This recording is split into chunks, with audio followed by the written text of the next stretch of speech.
we'll go voice live, which I just changed in the middle of my sentence. I love how crazy. I have the mad scientist hair going on, almost. You do. It's not visible yet, so... Yeah. I guess we got a positivity because of Giselle deciding to hurl that at you at top speed for 5,000 boops. Yeah. Is that what our points are called? Our regular ones? Our channel points? Is it boops? Our channel points are boops, I think. Yeah, boops. Yeah, boops and snails. That's what we got. Snails are off today, of course, because it is not a game session.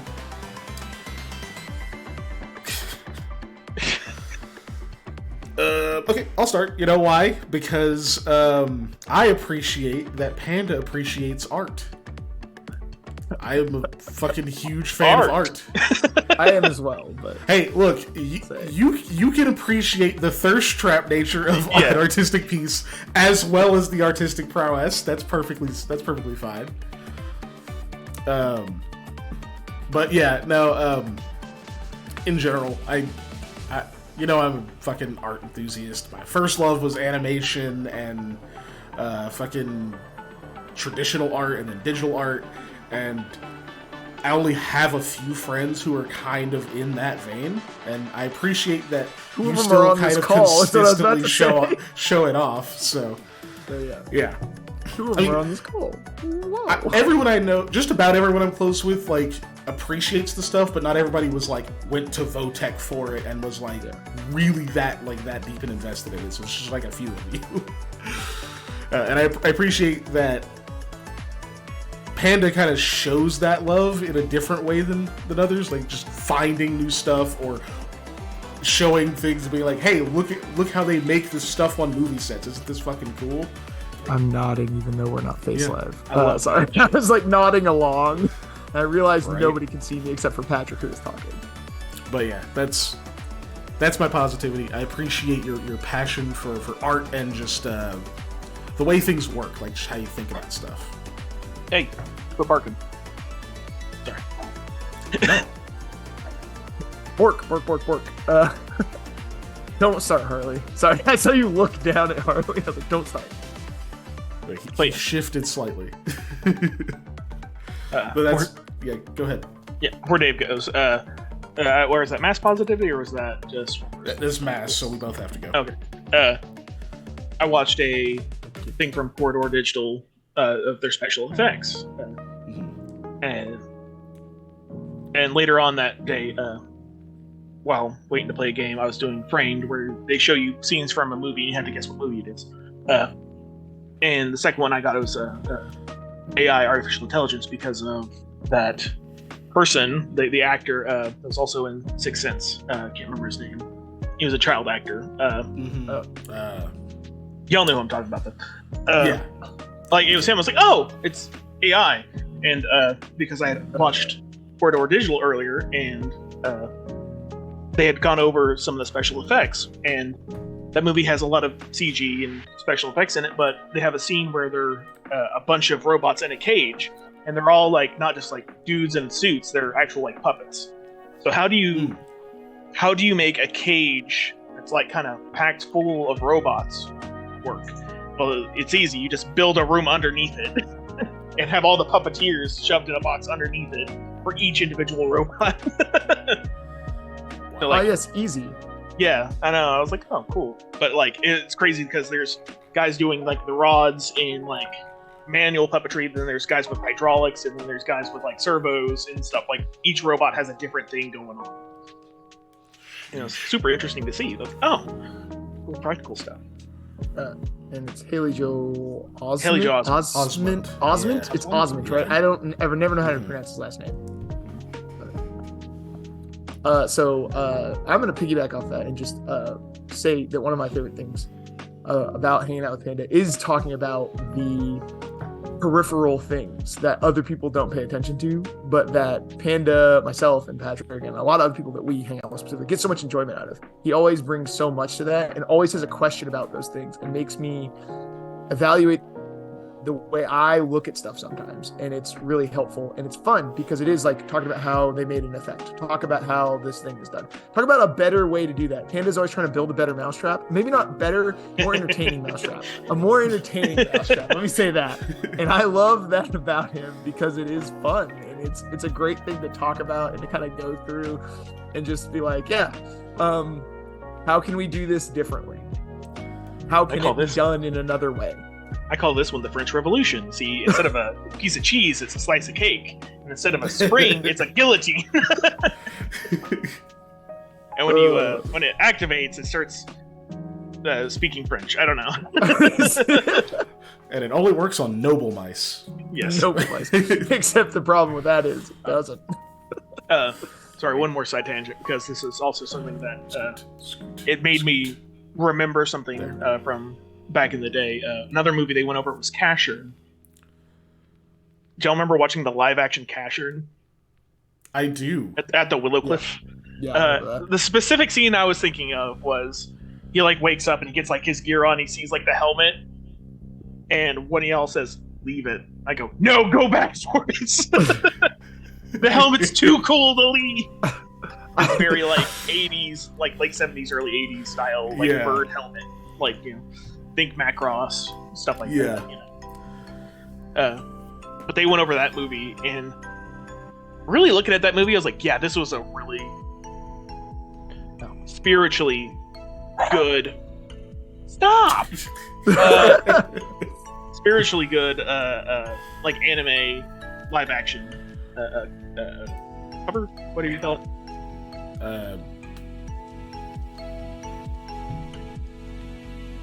Version, live action version, I guess. Rendition. Yeah. But even if it is kind of jank and the graphics aren't the best, but it's good. It's got its spirit in it. Yeah, its heart's in the right place. Yeah. Which is more than we can say for most live action remakes. You yelling at TVs At least will here. never be funnier than the scene in the Dragon Quest movie where you like throw the gun, he throws it immediately. That's the best thing. He's man. shooting with it. It's bang, bang, bang, and then it's out. And he looks at it, and I go, "Throw the gun." He goes, "Throw it," because it's the way we you should look definitely at be it. face live for this. So. Oh yeah, There we go. it is one of Face my live. all-time favorite like watching a movie moments. Yeah, So I'll do it again now that we're face live. So he has the gun, and he's going bang, bang, bang. Oh, I think I'll do it this way. So I'll do it this way. Don't the barrel flash our audience. It's the 4Kids gun. Yeah, just a point. He's going bang, bang, bang, and it's out, and he looks at it, and he goes, and he has this look on his face. I still want to hurt. And he just fucking whips that, and he fucking yeets it at a guy who's running up on him and just catches him straight in the face. Which really isn't that much damage, because I think it was like a rock, but it's still enough to like cut a guy in the face unaware. Yeah, Yes, throwing any hard object at full strength as a grown adult's gonna hurt. And the surprise factor is, No expects throwing a gun. yeah, worth it all on its own. It's always the shots you don't see coming. Although that did Ones start that a are spree worse. of us just yelling "throw it" anytime somebody had to reload in a movie. I think that was peak Borderlands era too. So. Yeah. That was the era of like, I don't need to reload this, I can just throw it, and now it's a weapon. Boom. Yeah. And the more ammo that's left in it, the more damage it does. Yeah. Which, I mean, but otherwise Kind you of makes shoot. sense. But yeah. Yeah. It's like, I think I'm just gonna shoot my bullets. Thank you. Reminds me of Cursed Halo. Yeah. Oh god. If you know anybody that does Let's Plays, see if they've done Cursed Halo. Ray Neves Jr., formerly of Achievement Hunter, did one, and everybody knows the pistol from him, the Magnum, and it's just a great gun. In Cursed Halo, the barrel's backwards, so when you fire it, you shoot yourself in the head. So when you shoot it, you do damage to yourself. So if you aim down the sight with it, you throw it, and then you pick up another one. So you just throw this gun as it's damaged, basically, and you can melee with it. But Jeez. yeah, stupid. Fucking cursed Halo. Yeah. You get such things as the flaccid sniper rifle, where the barrel is. It's just limp. Yeah. And when you shoot, it goes boing, like it actually makes that boing noise. Jesus I like the Christ. random grenade. Those are one of my Oh, the favorite things. D20 grenades. Yep, the Yeah. D20 grenades. You throw the frag grenades are replaced by D20 grenades, and anything could happen. It could be a grenade, it could be plasma grenades. It could spawn 20 hunters. Could spawn a scorpion an- tank. Yeah, it could spawn a scorpion tank. It's do anything. And the guy who made Cursed Halo is constantly like working on it, and he keeps adding shit to the D20 grenades. Oh my god. Yeah. You could do A the lot more than 20 confetti sides. birthday party noise. Yeah, it's more than 20. It's a deal clearly. now, but Maybe more. But cool. It was fun. Molly, we already did the positivity, so you know. Yeah, I missed you'll it. just have to, Yeah, you just have to watch. you'll the just have to YouTube video. watch it whenever it comes out on Monday.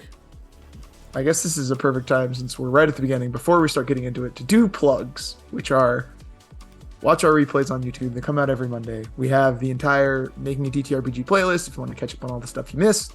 We also have the main normal campaign that's on there, and then we have our one shot, A Goat Without Equal, which was great, and everybody should go check that out. It was a lot of fun. It was thank you for getting us to affiliate.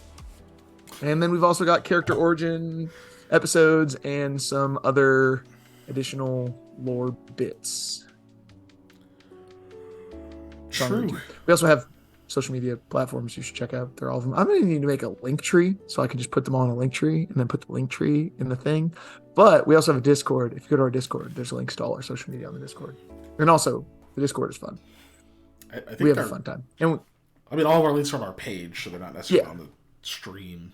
But no, they're on the Discord though. But the most important plug though is that we do have a Patreon. And you should join our Patreon because you get access to our exclusive Discord channels. And then also at certain tiers, we have a Hangout. We have Panda's Don't Sleep to This podcast. And then more rewards coming soon. TBD. Yeah. Do we want to talk about that? still kind of figuring out. So, well, Only I mean, they're podcast not where- really set in stone yet. So, Yeah. I just meant throw the know if we idea can- out there or whatever. Since yeah, Don't Sleep to This podcast, the only podcast that is done by me currently. Has me in it. You can work to it. You can drive to it.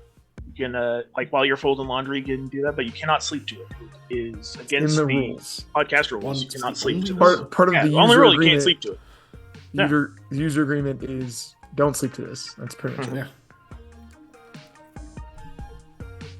It's not like Wait the for the- 16-page EA user agreement that I had to go through the other day because I downloaded Dirt 5 and just wanted to play a racing game and then got bored instantly. Yeah, I remember you.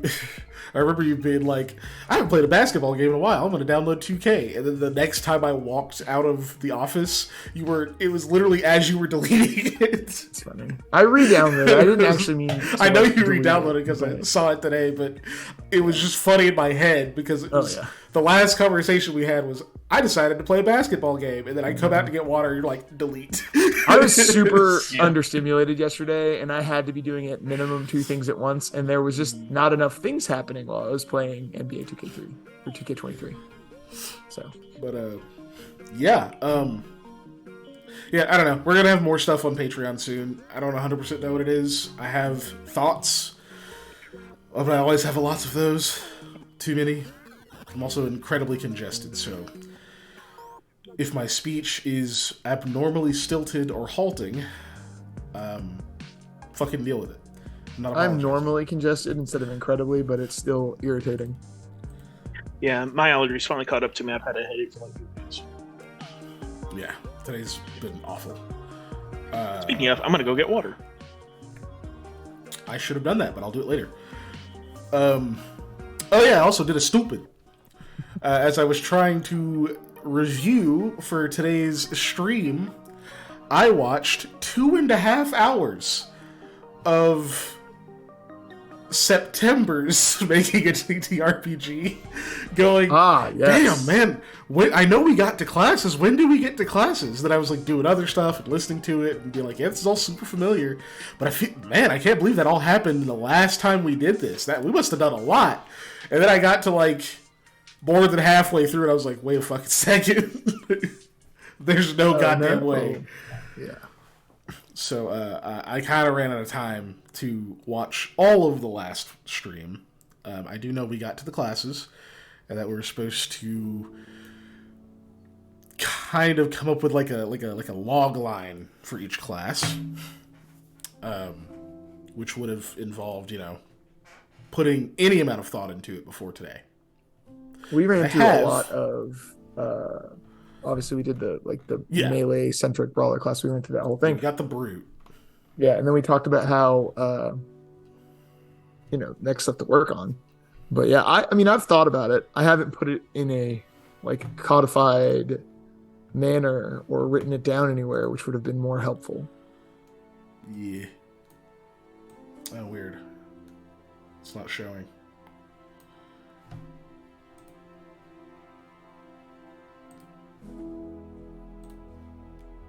Now is it showing? Ah, okay, there we go. That's why I had to do it. There we go.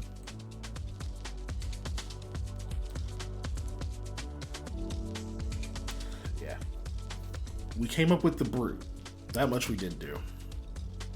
We pretty much got through all of it except boons and talents, of course, because we just haven't figured those out since they're going to be heavy modifiers to all the other stuff we do.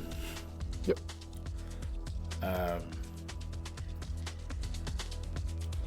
But otherwise, it looks like we did something cool with it. We got the rage, fury mechanic thing that it's gonna have its own. He's a dog. Doggo. He's dog. The dog tax is being paid, everyone.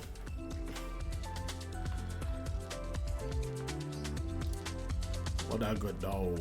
Mine's asleep, so. I could be a jerk and just go, pick him up out of a dead sleep and bring him on the camera so he's just you know how he is. But, but that'd be real rude. Wouldn't it, buddy? Harley. Are you asleep? I saw your tail move. Are you asleep? All I can see is his tail. He's just completely covered in blanket. I'm back. That was some tasty dog head that I ate.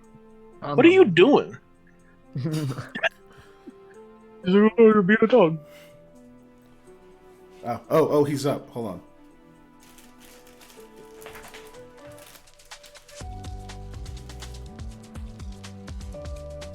Alright, you want a carrot? Come here. Come here. Come on. That's for you. That's good boy. It'd be a scene from Jaws. Right, straight up. There. Oh man. That's a good boy. I think a shot-for-shot remake of any shark movie using dog snacks would be hilarious. Yeah. Right. Like Nerf weapons. Die, you bad pupper.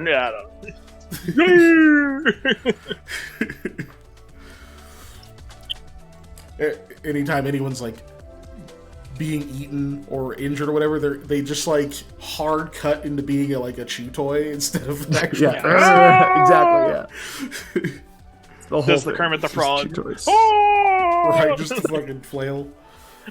But yes, we came up with one class, and yeah, we're supposed to come up with basically one line kind of descriptors for others.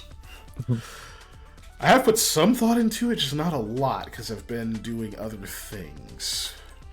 So I don't remember most of the stuff that I thought of. I don't remember what I forgot, but yeah, we kind of made this what'd you call it? Template almost. I would call it a template. So we get our primary, secondary, tertiary for skill buckets. Skipping gear proficiencies right now because equipment's going to be a whole fucking thing. That it is. I'm just gonna speak up and hope that transfers into my mic. Is it working? I mean, we can hear you. That's good. I'm petting the dog. Yeah. Yeah. acceptable. Oh yeah, and then of course class features. Says at least 2 described in 1 or 2 lines each. What are they supposed to be? I think that's the main thing. That's all we're trying to get. Yeah. That's all we want to get down for each class, and then we'll come back and fill out the rest. I think was the plan. Pretty much. The PST, so to speak, for the skills, and then the class features is really the important bit here, because the rest of the stuff, boons and talents, are going to have to get filled in later because we don't have those yet. And then gear and equipment we're going to have to do later as well. Yeah. I mean, wait. I assume we can still do the bonus, like whatever bonus stamina it gets. I don't know why that's crossed. Yeah, we can fill it in. Yeah, it's easy. I'll just say do this.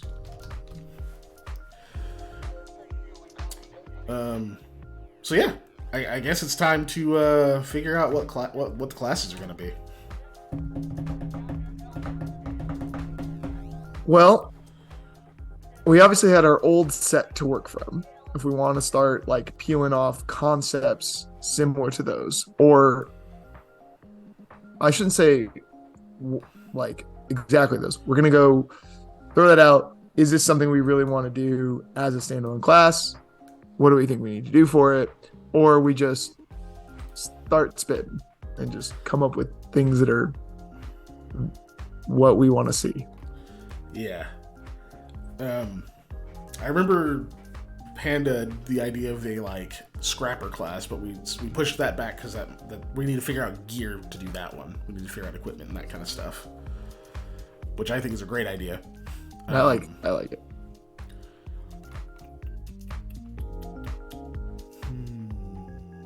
But what else? Well, we know we want to do like an invoker class, you know. True. We could tackle the invoker next. They'd be pretty easy to tackle, generally speaking. They're not going to have the highest body score. I was going to make a joke about that too. Much like wizards, they're very easy to tackle. Like, I mean, I guess you could have a high body score as one. It would just be not the most common thing. Yeah. It's you could be the like fucking super gifted jock that really dove hard into his studies after primary school, but he still ripped his shit.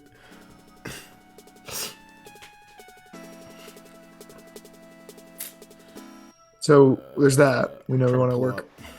We want to pull up an invoker at some point. We know we want to hit like our roguish class, whatever we want to call that, where we're doing like the agent, the vagabond, that style thing, right? Where we're kind of whatever we're going to use for like sneakiness. Yeah.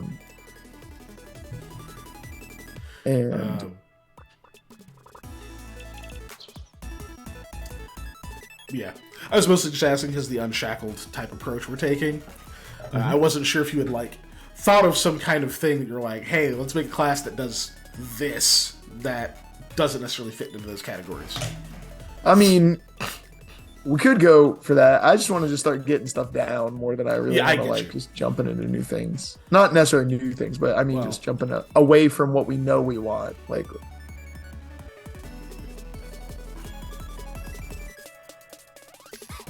all right, let's do the invoker. Let's get it. Let's go invoker, which is the title of the story that I've been writing lately. Just invoker, because why not? Just invoker. That's good enough. All right. Okay. So let's get our primary, secondary, tertiary, our PST. For so it's going to be mind, and then soul, and then body, most likely, right? Almost certainly, yeah. But are we? If we go 622 again, then we'll just do 622. It's mind, body, soul, like the opposite almost, if you want to call it that way, of the brute we just did. Yeah. I'm sorry, I'm bringing up our. Where the hell is it? What's character? Gotta look at the soul skills again because I forgot what they all are. Right. Easy Which- do. I guess it doesn't matter as much if we do 622 because they'll both have both the secondary and tertiary equivalent in that case. Yeah, I think this is a good example of a 622. I think honestly our like 622 spread ones that we're gonna do are probably gonna be the easiest three to do first. Probably. Yeah. And then going on the more nuanced ones that we're gonna have like 532s or 443 or whatever. 444, I don't know, whatever. I can't math today. 442, but it's really, but those kind of things are more nuanced. They're going to be harder to, I think, accurately represent. All right, let's see. Soul is right now craft, handle animal, perform, unnatural, sense motive, and then supernal forces. Mhm. Huh. Yeah, 622 works anyway. Yeah, I think it's good call out. Yeah. So we had not class 0. We had a thing where what people get at a base. I'm trying to remember where that is.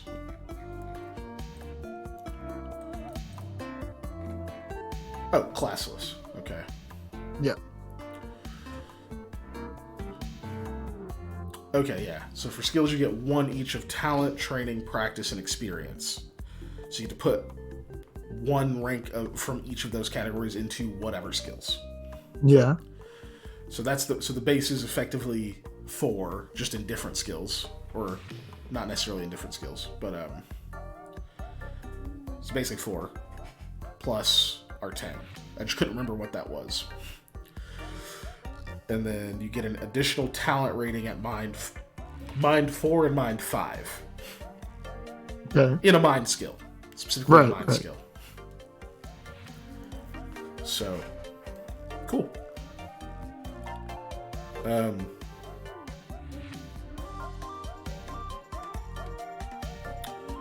Huh.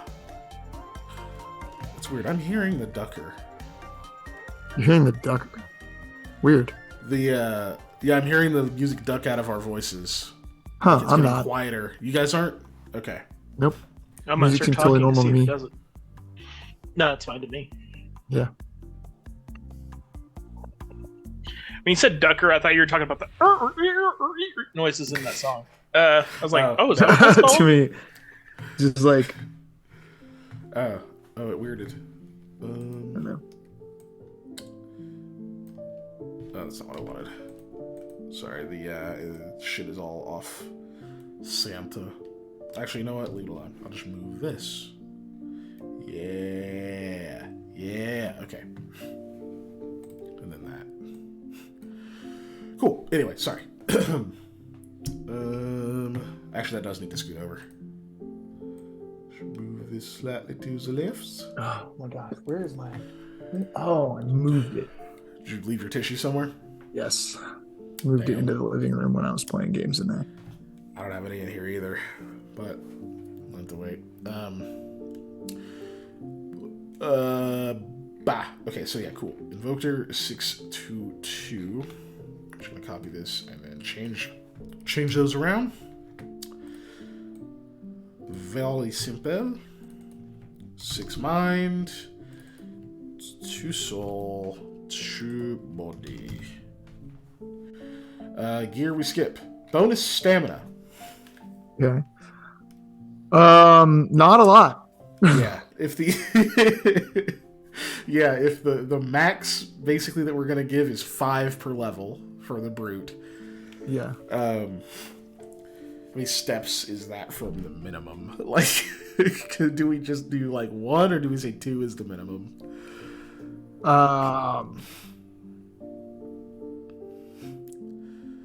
Let's see. I was trying to think. So This isn't an accurate way to do it, but if I'm thinking like barbarian versus wizard, you got D12, D10, D8, D6. So we've got 3 steps between them. So we go down to 5, 4, 3, 2, right?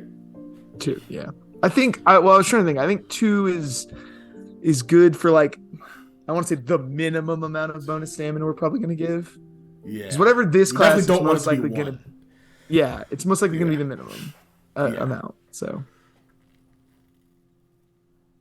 Yeah, and that leaves a little bit more wiggle room to place the other ones, so it's not just the difference between 3, 4, and 5. It's yeah, 2, 3, 4, 5. Yeah. yep.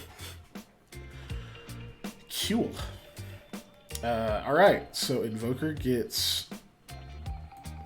Oh, let me just copy this. Obviously, I could type that out, but I'm just trying to be consistent with the wording. So we say 2 per level. Okay, and we don't need to come up with all the details of every class feature like we did Brute. We're just coming up with kind of our basic descriptors for them. Because I think the goal was to be able to get through multiple classes, kind of get them all listed out, and then we go back and flesh them out. Yes. Molly said something does happen to audio every once in a while, but I still hear everything fine. I mean, you should. Normally, the ducker is so that the music isn't just blaring over our voices. That it actually goes a lot quieter when we're talking. But usually we don't hear it, but I'm hearing it, so I don't know if I messed something up on that side of things, but it's fine. It doesn't matter. It doesn't actually bother me. It doesn't. Cool. Class features. So we came up with how many major ones for Brute, because we're just looking at first level right now. Fuck. Okay, so they have Fury and then the Heritage thing. Mm-hmm. So we want to come up with at least 2 for Right. this.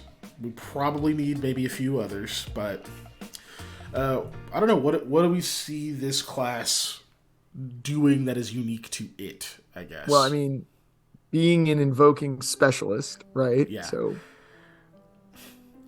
So it's got to be something with that. yeah. So we've discussed that technically other classes can learn to invoke. Mm-hmm. So we need to figure out what feature sets the invoker apart. Right.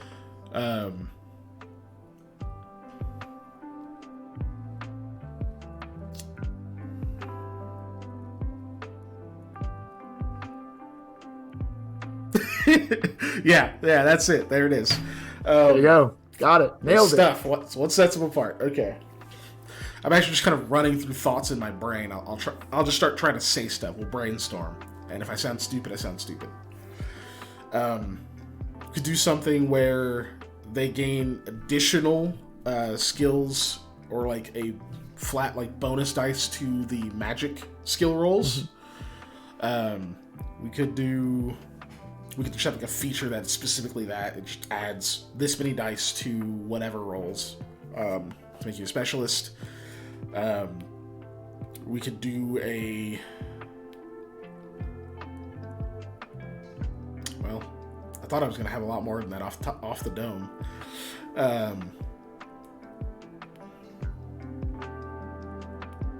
mean, I was thinking about basic bonuses, right? Just to invoking. Whether it be that you use less resources, whether it be that you are able to use more effects, whether it's whatever.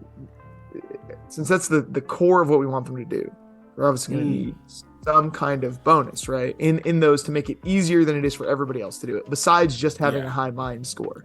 Because anybody can, in theory, have a high mind score. True. Oh, but also, it wasn't that every class can invoke, or they can by multi-classing or doing whatever, but it isn't just a base thing. Everyone can do the simple invocations, not the other ones. So, I mean, I think we just need a feature that separates that. Right. We just need to write that down and codify that, hey, they can do all the things. Yeah. Oh, also, I need to put these notes in. I don't know why I didn't do that before. I need to put the shit that I said down there in the class as our guide stuff.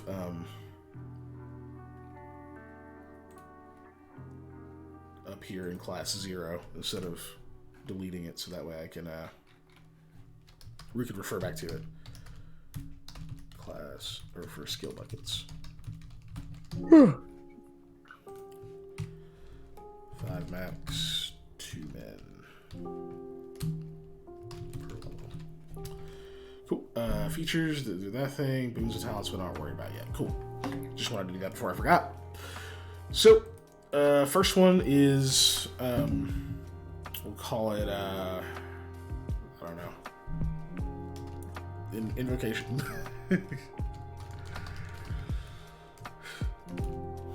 Yeah. And this allows the invoker to utilize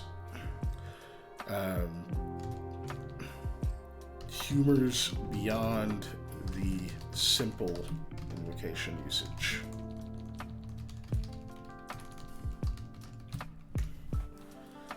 Okay, so that's going to be their big one, obviously. Because it's like unlocks all of the cool shit that they could do with humors. Mm-hmm.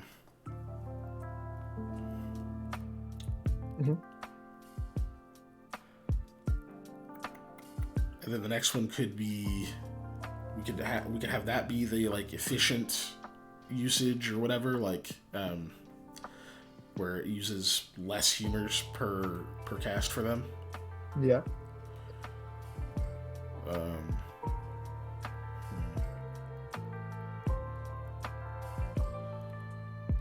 Should I feel like that one shouldn't scale. Maybe we just like do a flat 50% cost or something. So each one dose is actually 2 for them. Yeah. To a minimum of like, if we say it this way, where it's you can't ever reduce anything below a single dose, I guess is what I'm getting at here. Right? Like no way if any other effects stack. We want to make sure that it always requires at least one humor, no matter what. Because if they have some other bonus that somehow whatever, you can't, it doesn't take half a humor. You have to use the whole kit and caboodle. Because if not, it's going to be too easy. Yeah. I say too reduced. Yeah. I'm trying to think of like how that would.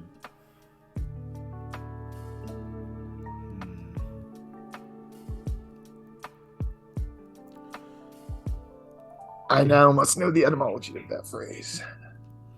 Brain. Okay.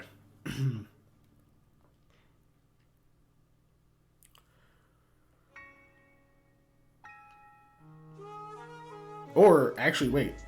What we could do. No. I was gonna say we could make it where, when they, fucking microphone. Hold on. I was gonna say we could make it when they gather humors, they get a lot more. Like you could even just double it, and that kind of effectively does the same thing. But that's both a lot more powerful and something that I feel like could be more of a boon or talent kind of deal. Yeah, there's that. I also think that could be something that another class could get to, where you have your scrapper, but you also have a class that is like specifically works on like how bodies work or something, like a healer or whatever, right? And they're able to get more because that's what they focus on. It's how the humors actually work inside the body instead of how they work in an effect. Yeah.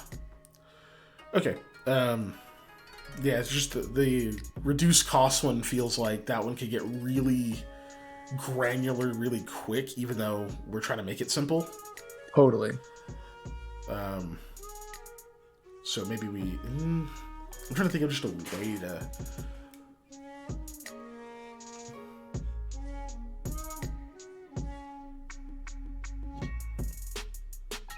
I guess we don't have to do it that way. I mean, humor cost can just be humor cost. Yeah, we don't have to reduce it. That was a thought in our brainstorming too. It was, which is a good idea, but it's like, in practice, maybe not. And it might be something that we put it later. Make a boon or a talent that would also be very beneficial to take, but yeah. Okay. So for now, we have the actual invocation thing. So what's another thing we can see them that we see all invokers getting? So like outside of boons and talents, this is just an invoker thing.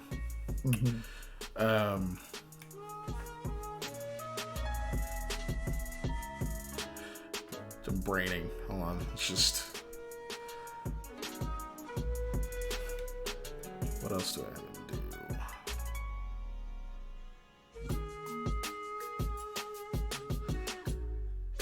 Something that would come out mechanically.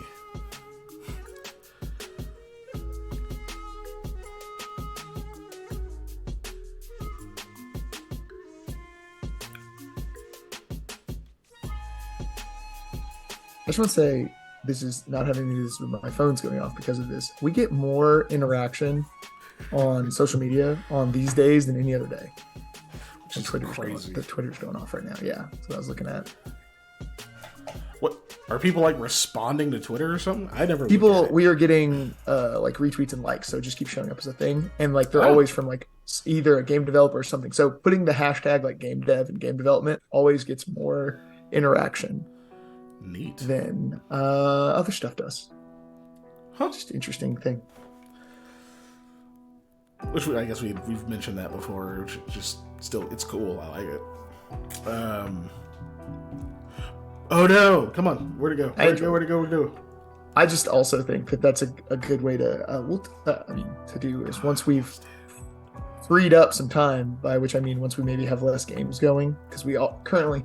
For those of you who don't know, we have a lot of TTRPGs we play. We play basically 4 nights a week, and some of us more. If we free up one of those nights, we might dedicate a bi-weekly stream to this instead of doing it once per month. Right, yeah. Where we just do it on a different day. Yeah. Shit. Oh my god, my brain. I had a thought. It was here. It was there, and now it's gone. Okay. The other thing is that... No.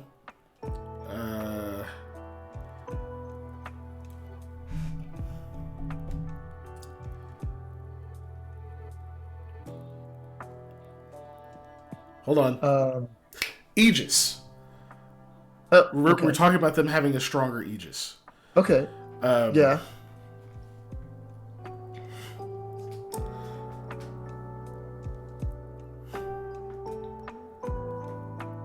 Yeah.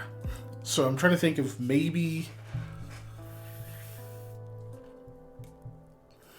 I don't know if we would make it to where they're the ones who craft them, technically. Excuse me. So... Alright, so, sorry, my brain is... I'm trying to, sort through just some ideas. One being...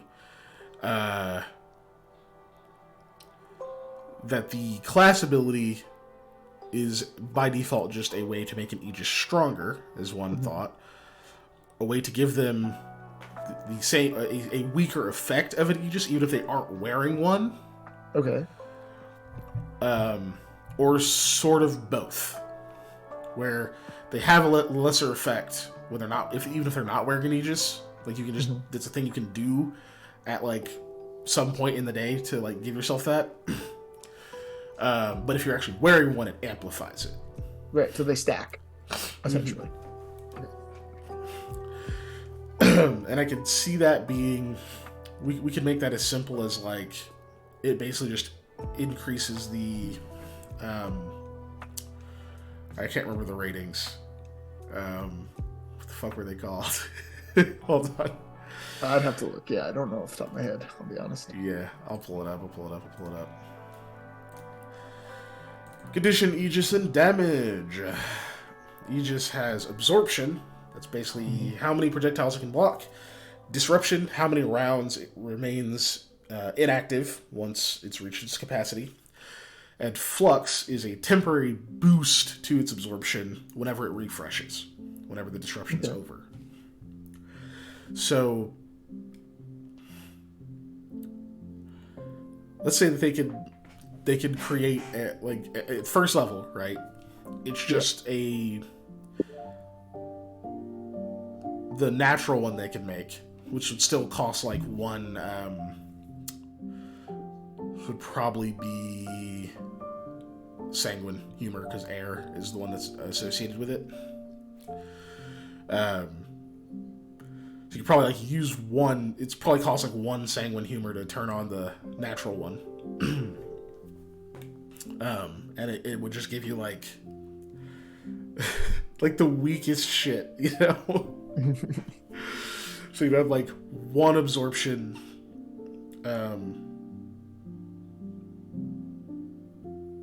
We could just be ones across the board. Sure. That's not even like the worst thing. So one absorption, one disruption, one flux. Yeah. So, and then you basically add those to an Aegis if you're wearing one. Except in the case of disruption, it subtracts one, right? Because it's disruption, you want to be lower. Yeah. So if we were to say I don't remember what we kind of played with as the stats for like basically the lowest end Aegis you could get. I think it was 3, 2, 1. I think it was 3, 2, 1 absorption, 2 disruption, and 1 flux. So so level 1 invoker wearing one would have 4 absorption, 1 disruption, and 2 flux. Yeah.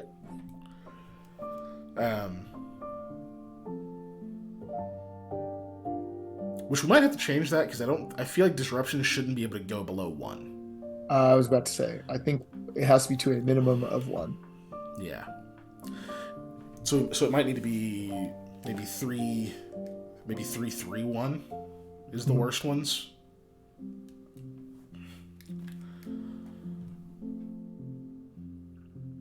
Or even 2, 3, 1 would be the This worst. might have to be something where we just throw this out there as a thing and try and make it stick for now. And then when we do gear, we're going to have to dive back into the Aegis when we do gear. Of course. So I'd say let's make the shittiest one 2, 3, 1. Okay, 2, 3, 1 works for At me. the end of the day, it's still stopping bullets. You can't bitch about it too much. Nope. Anything that stops bullets, fine by my book. Cool.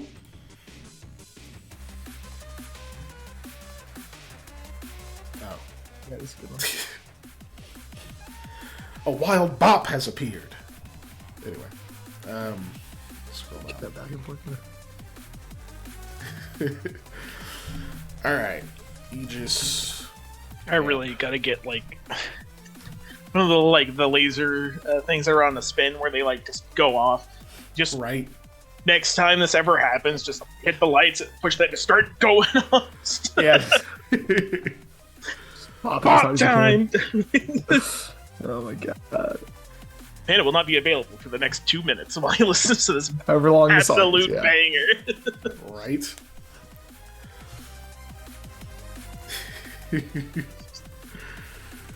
Gosh. Dog is asleep now. Sleep dog. Nice. Sleeping dog. That shit disrupted the whole stream. Good music can do that. regularly scheduled programming to drop the beat. Yeah, I was gonna say, good music can do that, man. It happens. Okay, so Aegis Amp is our next thing. Yeah. That's creates a I don't want to call it a natural Aegis, a gearless Aegis with stats of 1, 1, and 1, which add and subtract to the wearer's benefit when wearing the actual piece of equipment. We'll say So that's my question too. Right? Is so the disruption on this piece of it, what's it actually? Is it just gonna still be a 1 for the disruption, or is it gonna act as something else? Okay, so it's gonna regen I think, fast. Yeah, I was gonna say I think theirs regens fast, right? Like that would be one of the kind of benefits and keeps them. That's a huge benefit with having less stamina, probably less HP. Is you really, if you're not wearing a piece of gear or whatever, you're probably only vulnerable for that 1 round at a time. So you're not. It's not going to be just like, well, since I didn't play the character who can take a few hits, I just get dropped in one go. Yeah, and since the Aegis only works on range stuff, really, like if somebody just closes distance with you, you're still gonna get splattered. Yeah, if they hit you with a fucking battle axe, you know, it's still gonna suck.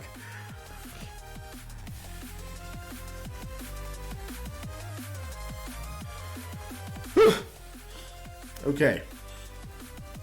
So that's those two. Should we come up with a third for the Invoker? Should they have more than those two things at a start? I don't think so. I agree.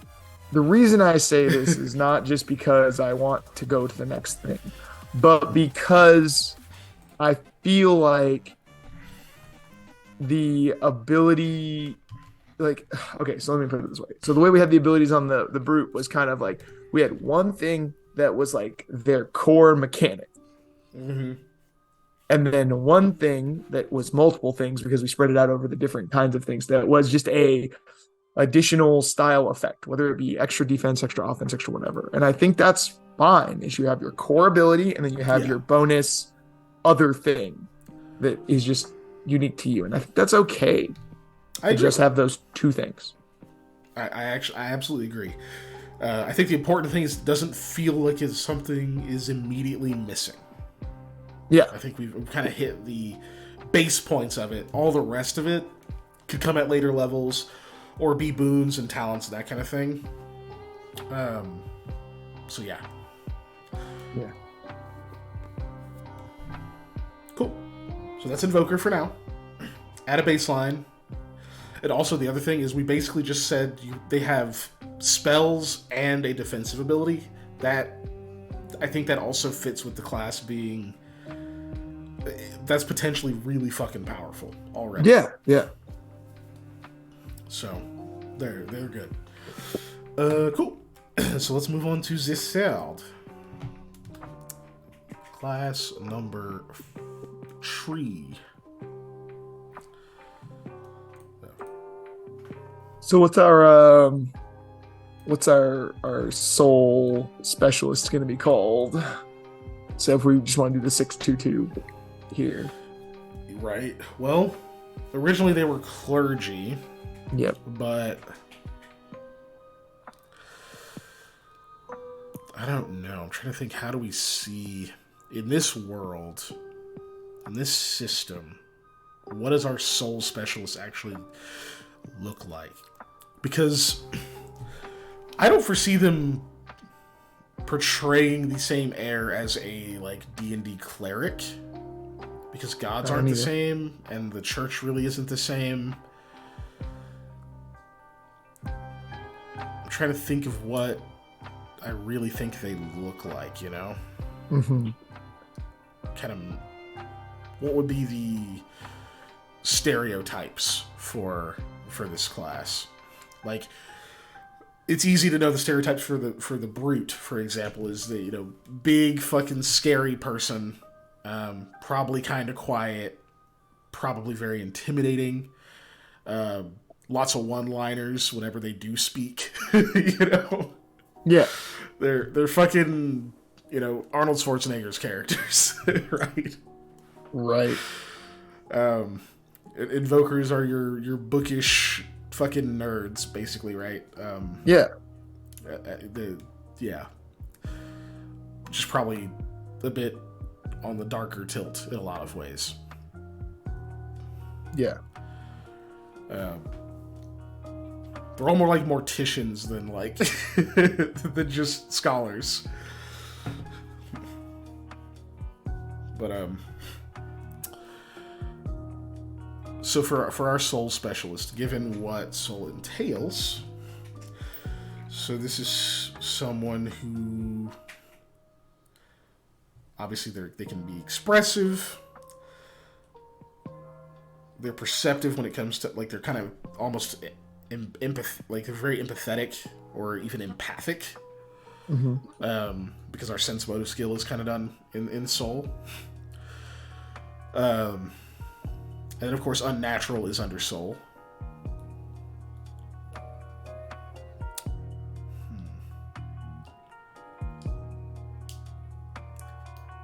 I don't know. This kind of just seems like a really kooky, nutty fucking person. I was thinking too. I was thinking the something more weirdest like artist you know.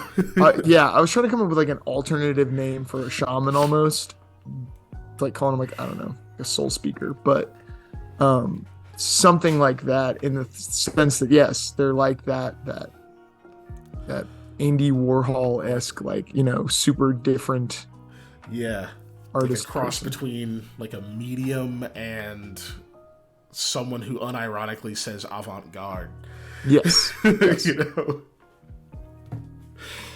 know, as the stereotype.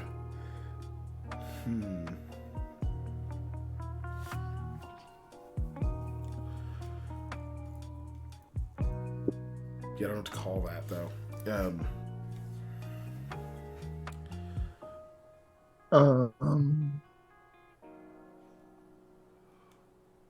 That's not the Google Doc I meant to click on.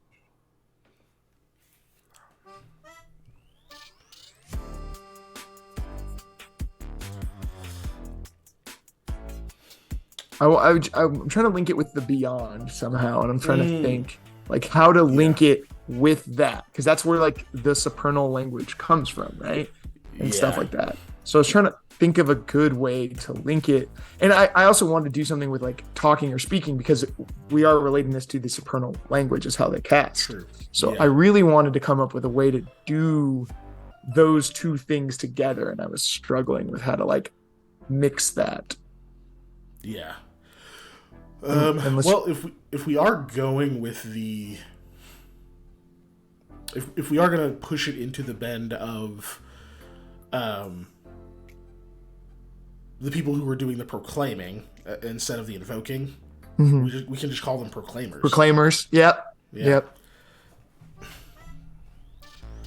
Just know that means I will play music from the proclaimers randomly when we're talking about this. I will listen to a Scottish band from the 80s and 90s.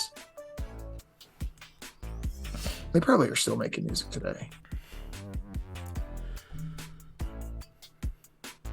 Oh man, that's funny though. That's giving me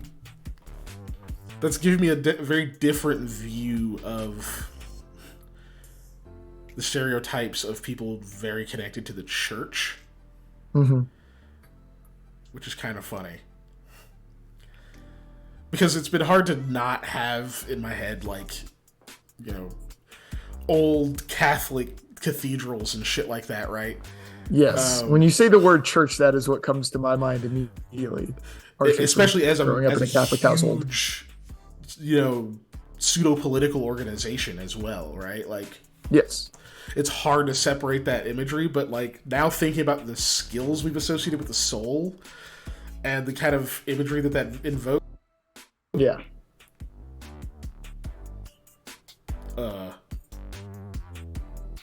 Hello? Hello? What? Uh-oh. Can you guys hear me? Yes. Yeah. I can hear nothing. I don't know what just happened. Oh. Well, we can hear you. My headphones die? Time to talk about my favorite thing about churches is the architecture. Buddy, have you seen church We architecture? know you love church architecture. Well, I say we. Hold on a I second. know you love church architecture. All right. Yeah, all kinds of stuff. We'll fill with church architecture. Yeah. I just like to look at churches. I don't A lot of times I see a church and I go, I want to live in that. Which is sad because in my hometown, the old Methodist church that I went to as a kid, they built a new one, sadly out of like newer materials, so it's like a metal building. It's cheaper, it's bigger, and it doesn't leak. But it's boring. It's boring. And you know who bought the other one that looks like kind of like Adobe style? The Mexican restaurant in town bought it and turned it into their restaurant. They moved into that because it's bigger than their location. That's cool though. Yeah. So I was like, Cool. oh, rad. I liked going to see old churches when I was in Italy, France. That was really cool. Speaking of pseudo-political organization, I mean, like prior to the unification of Italy, or I should say the reunification of Italy, Risorgimento, the Catholic Church legitimately controlled and ruled land as a political organization. It's functionally its own independent state. Yeah. And I mean, realistically, the Vatican is still its own independent state. Yeah, I played Crusader Kings 3. Goddamn. Goddamn Catholics. know a lot about. I just know a lot about that time period and. No, because it follows a certain rule that at some point, basically, there's a big schism in the Catholic Church where, like, a group. I think it's the where Germany would be. They basically split off and make their own thing. Well, that's Lutheranism in the 1500s. Yeah, but yes, and then a bunch of wars and stuff can happen. But then the Mongols show up. Oh, well, then that's a totally different. The schism you're referring to, though, that Not for a happened long when time, but- there were two popes for a while. One was in France and one was in Italy. But you know, That I was a got to whole represent. Usually, I'm playing in Sicily, and The breadbasket of Italy. Yeah. And I feel Surprisingly, bad because invading the way, left and right, so I end up going down and invade down. But then all those people are like, you're not my religion, I don't like you. And I go, too bad, eat some breadsticks. You know, if I could- eat some breadsticks. We know. We know. Play about Crusader Kings. None of my views in video games or my views in real life, or else I would be tried at the Geneva Convention for the things I've done in RimWorld, okay? Look, if you didn't want to... the things you've done in Call of Duty, are you kidding me? That's true. But, sir, it was shenanigans. No, in RimWorld, it's like, bro, like, if you didn't want to like, it's like, oh, yes, I've captured you, I've healed you back up after you tried to invade me and kill all my colonists. By the way, the clothes you're going to wear are made of... Oh, now we're echoing. Here, have a leather Steve hat. It'll keep your head warm. Now, I don't feed people. Animals get fed people. I was going to say, so Soylent Green is not to give to people, it's only to give to livestock. Soylent Green is bugs in room. Yes, we've been able to hear you this whole time.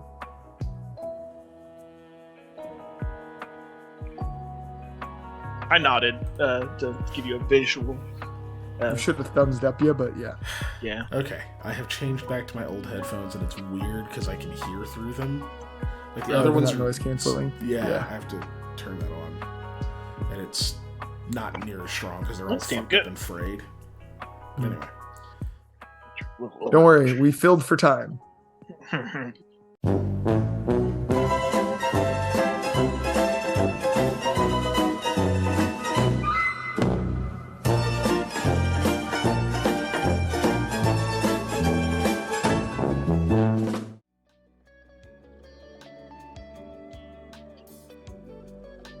But I bet you that comes a lot down to at least you and I's philosophy in general when playing. Is I want to say this as players, as GMs, you and I lean pretty heavy into RP. That is the thing we build our games off of. We don't build it off of combat, you know? Oh, you were muted in game? Oh, on stream from whenever my headset wasn't working.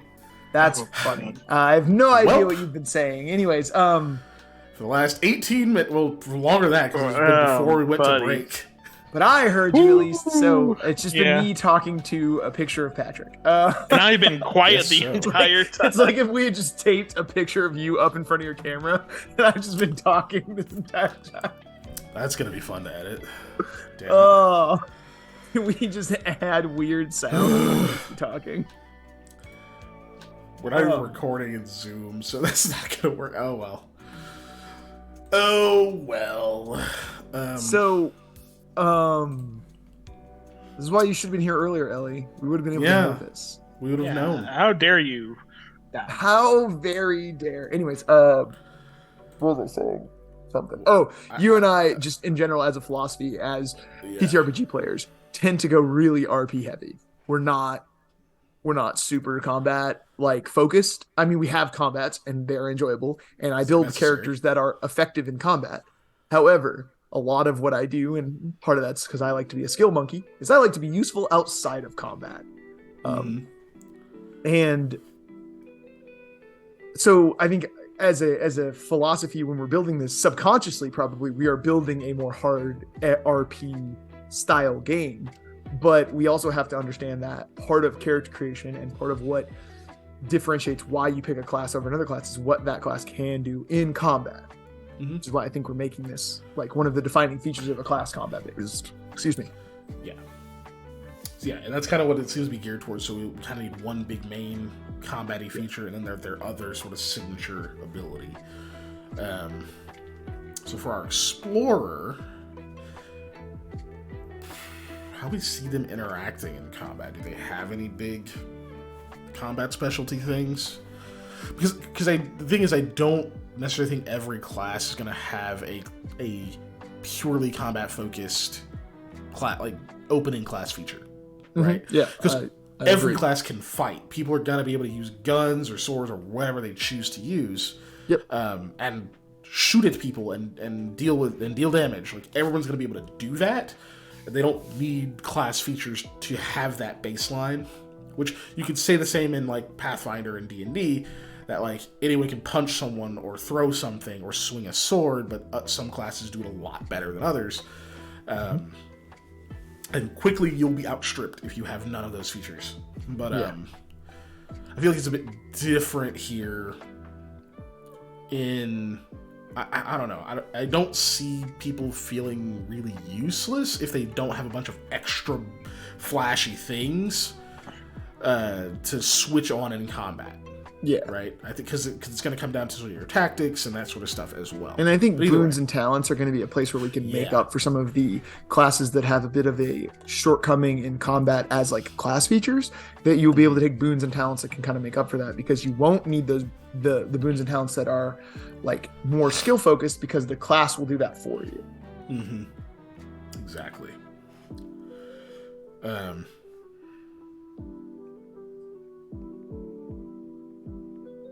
That said, other than utilizing terrain or area or something like that, because they're an explorer, right? I was trying to think of not favored terrain exactly, but like having some kind of bonus when dealing with terrain, like cover or something like that, like always being able to find cover, like getting 1 degree higher of cover or something like that, is the only thing I was really thinking of, is being able to utilize cover more effectively or ignore opponent's cover effectively. Yeah. Also being able to move through difficult terrain that is like natural terrain, without like a bonus or without a penalty or something like that, right? Yeah. Because those are effective both in combat and outside of combat. True. So it'd be like ignore impediment or something, which I guess we need to define impediment. Yeah. Okay, yeah, no, that's coming together in my head. We could define impediment as we could tier it, right? Like so like impediment 1 knocks I forgot the measurement. It's like yard? Each level of impediment knocks like 1 yard off of your movement. So that feature could basically just like always ignore 1 and then scale it up to where they're eventually ignoring like 5, right? Yeah. So they can always be mobile and move. So we could just say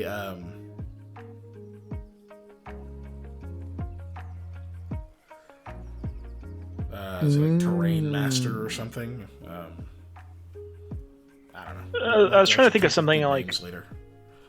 Because of the time, the technology level of like the people that would like go into no man's land and shit like that, and then just like knowing like, there's a stump out there that I can hide behind and it'll provide cover, but I don't know what that would be called. And I think like literally like Wayfinder or Pathfinder is quite literally like that type of idea, right? But I don't know what to call it either, because I've been sitting here thinking about what to translate like a favorite terrain into when it deals with cover or ignoring other people's cover. I've been given these icky orders to destroy you. Interesting. Environmental. Sorry, I'm looking at the etymology of the word yard because we said yard too many times. In Middle English, it was a euphemism for penis, and that's why I laughed really hard. Wow. It just caught me, man. No sorry. fucking shot. Yeah. Dudes Old was out A there average bear, the damn yardling. nice. But Uh, no. But yeah, I would think like wayfinding might be like something else, maybe. But Yeah, I'm trying to think of a good term. Something like cover tactics or cover technician. I don't know. Like the cover ins B and outs of. concealment. I don't know. Yeah. Because obviously knowing the difference between cover and concealment it will save your life. yeah.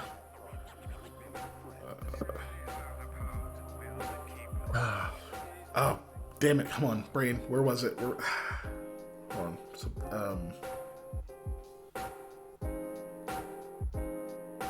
fuck! I lost it. Something placement. It's Let me use gone now. WD-4 to my chair. Sorry. I hope the creaks aren't being picked up by my audio. Usually Zoom's good about filtering that out, but my chair is creaking like a madman. Yeah, I don't think they are. I don't Good. hear them. I hope mine aren't, but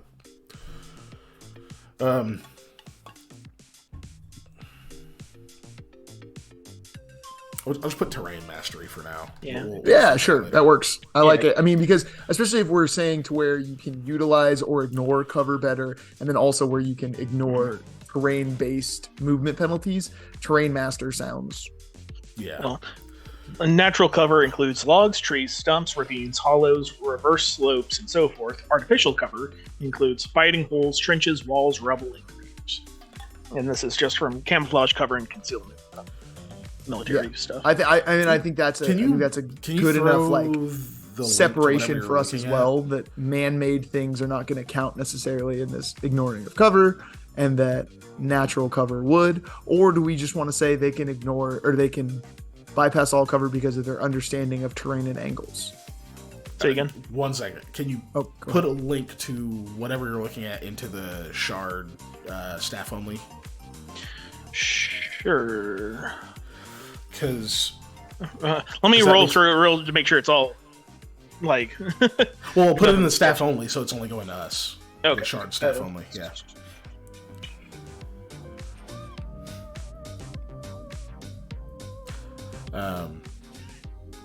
Because those classifications can be useful later, especially when they're writing a book and stuff, and we can put values to those things for how much cover they provide. Yep. Going back to the thing about impediment, we could use that as a catch-all for those things. You can have a movement penalty plus a bonus like as cover, right? So impediment 1 could be it knocks 1 yard off of movement, like it takes 1 extra yard of movement to get through it, but also provides 1 cover, whatever, right? So I don't know if we were doing that as it means that they lose a die, or if we just up the number of successes needed by 1. But we could give them each like an impediment value, right? Right. Which affects movement and how effective covered it is. And this terrain master thing affects that. So essentially they would ignore 1 impediment as far as their movement goes, and they treat it as 1 higher, basically treat it as 1 higher for all positive things, 1 negative, or 1 lower for all negative things.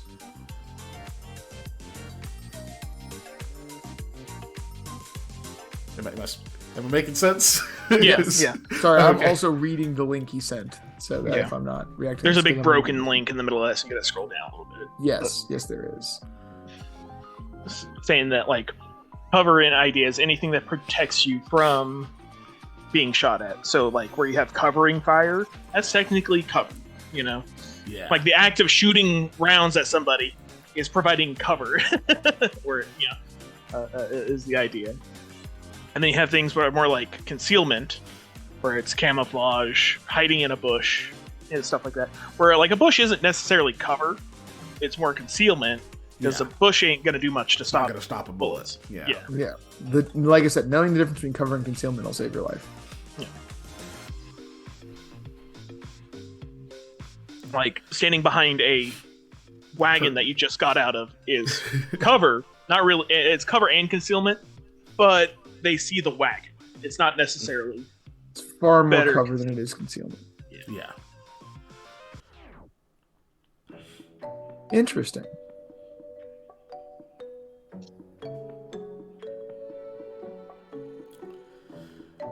Okay. This is the same. Okay, sorry. I just want to. This is basically the same image they had from like 2 or 3 ago, where it's like the Deku Village, you have Link holding a mug. This is the same shit, except now it's Hatano Village, and it's it's the same same group. Yeah, same group. Coffee Date. Coffee Date, yeah. I was gonna say it's all Coffee Date.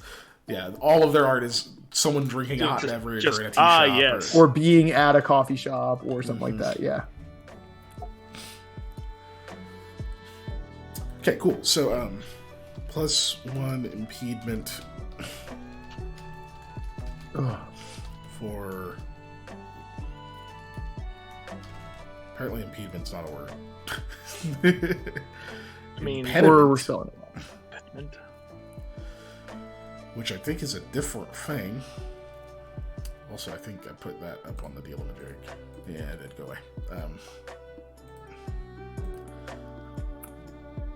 Is that actually what that word is? Impediment is with an I. Yeah, I know it's spelled different. Oh, okay.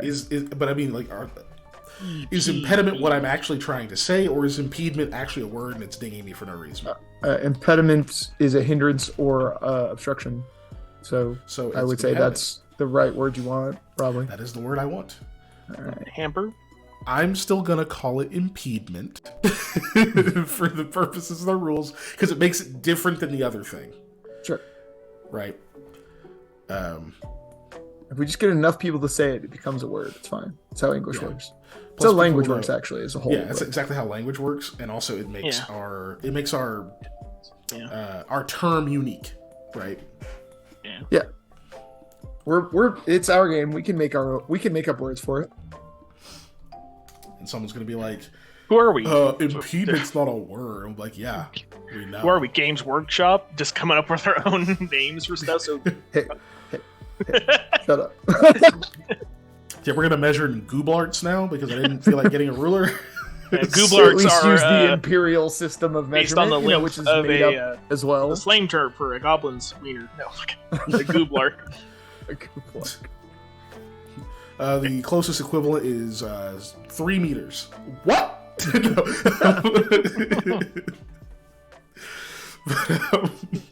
Wow. Plus impediment. That's if we had the audio of the toad wow right there, Thanks. that's when you put that in. -1 for negative. That can get out of hand real quick. Not the toad thing, the impediment deal.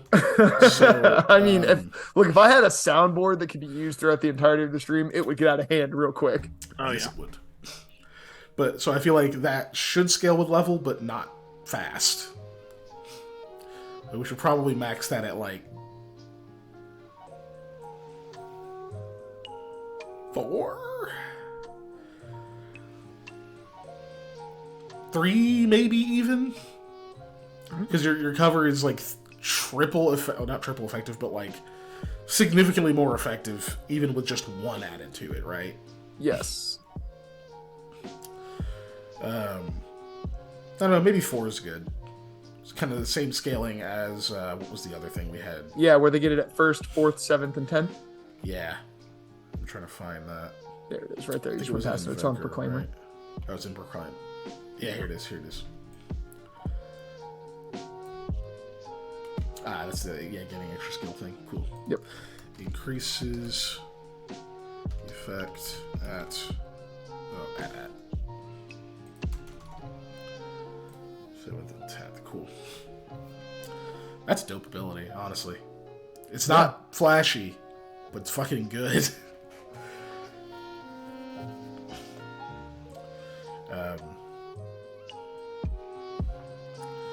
Cool. Actually, hold on. I need to put, I don't know, bold that or something so we know to define it. No, don't you fucking autocorrect me. I've made my choice.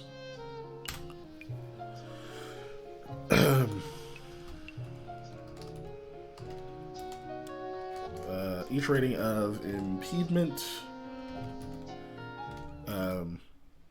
takes one additional yard of movement to clear, and provides 1 cover. Guess I'll put. God damn though. So oh my god, they're gonna be so fucking hard to hit in a gunfight. Yes, At, like they would. higher levels, especially. Whoop, whoop, Yeah. whoop. So their cover's way better, and yours is worse. Like significantly worse at higher levels. So much worse. Damn. I imagine we'll also have like boons and stuff that'll allow you to make like do something to make your cover better or like use it better or whatever. But Yeah. that probably shouldn't stack with this. But we'll Yeah. see. We'll see. Uh, Depending on what we do. Yeah. Like you could say it gives a bonus of whatever to a max of whatever. That way it doesn't stack. that's true. Yeah. Or if it does stack at all, it caps really. It's better, but Yeah. Has a honestly, reasonable cap. Yeah. yeah. Yes. That's a good idea. Still, that is fucking strong. Yeah, leave it for now. We'll see how broken it is. I so badly Maybe want to we'll call it like process it. squirreliness or something like that. Like Right? field squirrel. How big of a rascal you gonna be? Yeah. All right, and then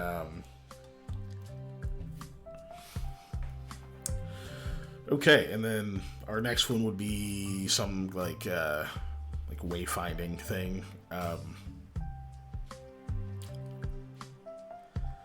to think of like a way to make that kind of cool, right? Like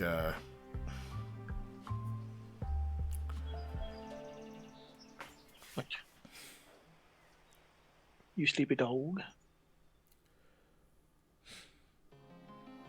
You smell like sleep dog. what if let me see. Okay, let me talk through this and then you guys can augment as you see fit. So imagining each day they get like a pool of dice. Okay. We'll call them like preparation dice or something. I don't fucking know.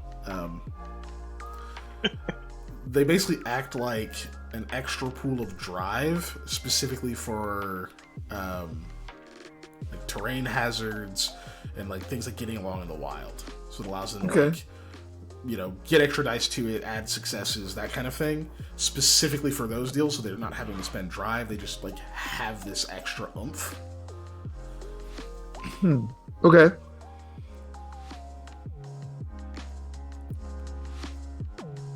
I like it. We could call it that. We could also call it like I don't know. I mean, preparation dice works, but I was just say like it's like living off the land kind of thing, right? Where they're like, Yeah. I don't know. I don't know what we want to start the pool at, but I'm thinking, because I'm kind of thinking along the lines of, what is it? Kind of like how the investigator sort of works in Pathfinder, the hybrid class, where you Yeah. have like your inspiration dice, and not 100% like how that works because that class it's awesome. I really like it, but some aspects of it are kind of broken. Like there's certain skills you can spend inspiration dice for free. Like you just automatically get to roll like an extra d6 on any knowledge check or any of this. Like you can just roll it for free for certain skills, and you can expand that list of skills. Oh yeah. I was kind of using that as it's cool, right? Yeah. But It is cool. It's kind of So I'm busted, thinking- but it's cool. a little bit, yeah. So I'm thinking this pool exists as like an expendable resource, but also the number of dice you have in it sort of determines a bonus you get to something, like some specific thing. Like we could say that you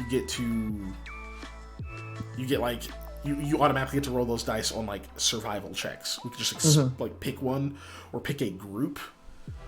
Be like you choose that first level or whatever, and this skill you get to add these dice to automatically, right? Yeah.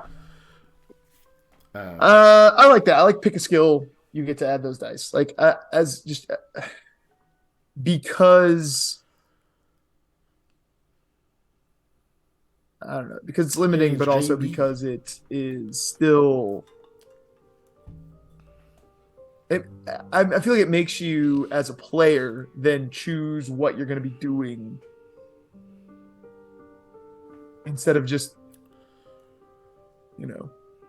rolling dice whenever you possibly can. I don't know how I want to phrase that, but Yeah.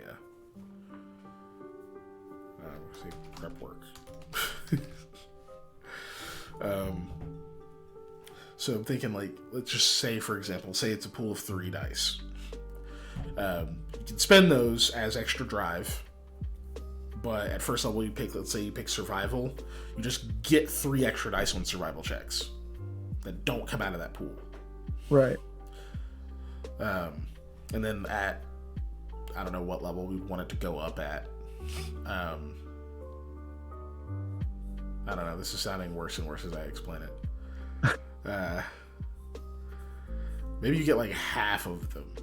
That way we can give more dice to the pool a little bit faster. So we can say, let's say you start at 3, that half rounded down. So you just get an extra die. Like at first level, you just get an extra die to your survival. So your, what we say, probably mind plus survival check. Mm-hmm. You get to add that extra die. But say you wanted to spend one of them as if it was drive to ensure one success, or to add 2 extra dice or whatever. You can still do that. Right. You don't lose your bonus, but it's just kind of a bolstering thing, right?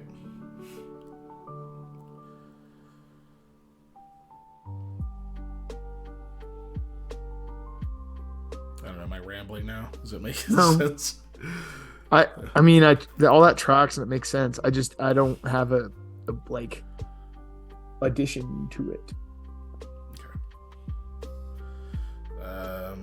So let me just type it out and let's see how it sounds. We need to get a bot for the command that JB just put in there, and that it calls attention to anytime they say anything. Whoop, whoop, whoop. Yeah. We have a lurker in the chat. We have a lurker in the chat. Where is he? Find that lurker. Get him. Right. I found him. Just like sounds of somebody being drugged away. Like way over the top. Right? Yep.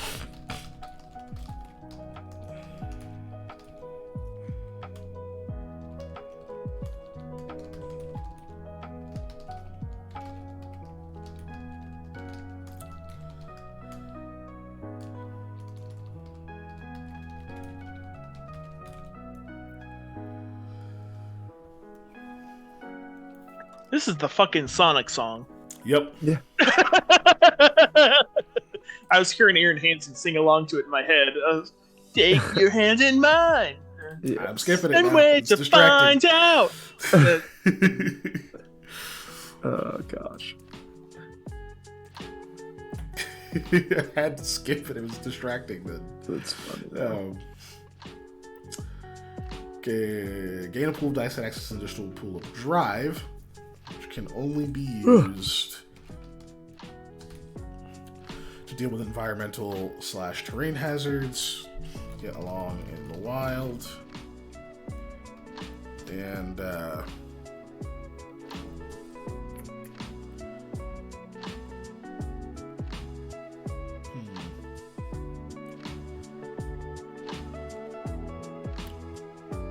should we just say avoid traps as like a blanket statement? I'm kind of okay with that for an explorer. They can use it to avoid traps for like saving throws effectively. Yeah. Eh? Dave? Yeah, I said yeah. Oh, you were kind of mumbling. I couldn't hear you. Oh, sorry. I thought you talked to me and I was like, wait, what? I didn't hear me. No, I said yeah. I was fantasizing about a semi-auto 762 by 54 armor. That's an additional pool. Traps, cool. So that's their 2 things. I think maybe at a later level we could give them the ability to like spend them on damage or something cool.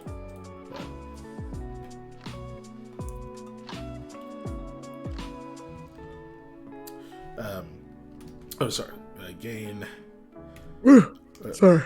Choose 1 skill out of which skills? So we know survival is going to be one of them. Right.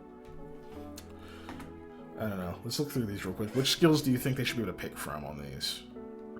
Probably none of the magic ones. Yeah.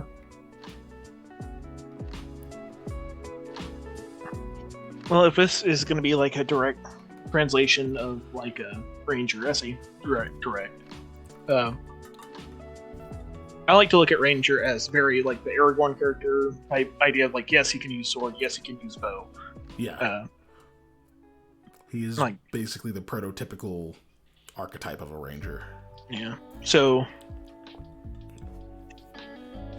for magic, Well, I mean, these guys, they're going to be able to do basic invoking, but I don't think they're going to get any bonuses to that. Yeah. They just So, get the I basics don't- like everybody else. Yeah, so I don't think they need anything that's buoying up their invoking or magic abilities. But so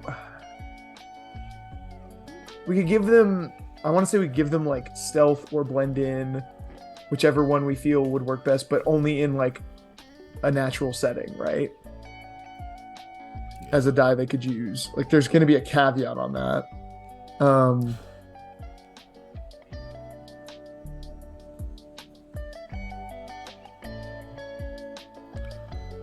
Say in like non-urban setting. Yeah.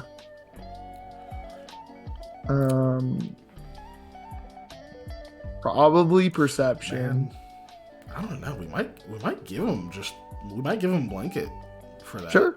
You know That's what I fine mean? too. I feel like that training translates about the same once you like if you try to apply it, right? Yeah. When it comes to being undetected. So you said sneak, blend in. What? Because this is what they're gonna choose. So sneak, blend in.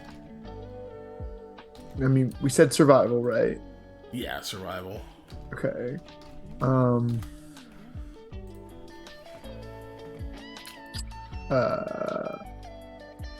We could probably do perception. Let's go one. That's- Perception. Yeah, physical senses, right? Excuse That me. makes sense.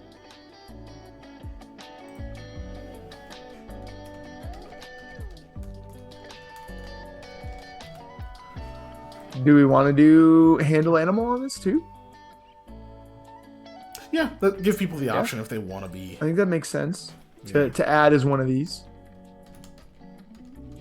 I was also thinking of adding like pilot as one of them too, because if it's like how to drive a car or a motorcycle or whatever, it's something you're probably going to need to know how to do. Run Yeah, a horse and I buggy, mean- whatever it is, you know, ride a horse, doesn't matter. Sure. Yeah. Um,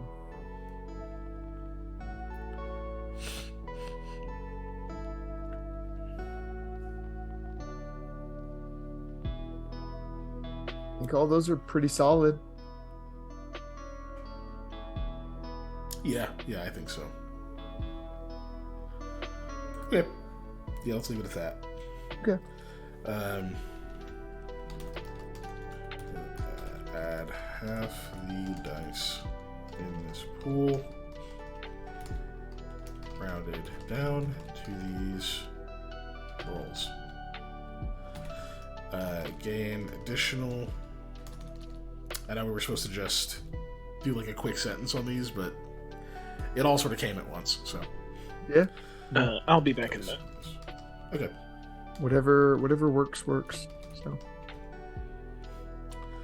Additional dice in this pool at a rate of 1 every.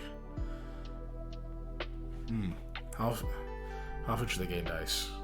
Should they start at 3? Or should they start at like 2? that's a good question. Um,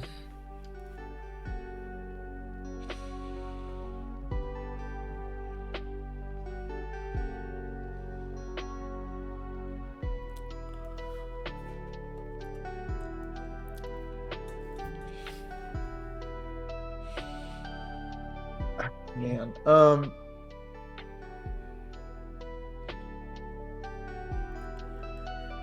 I was trying to think if we want to do. We want to do.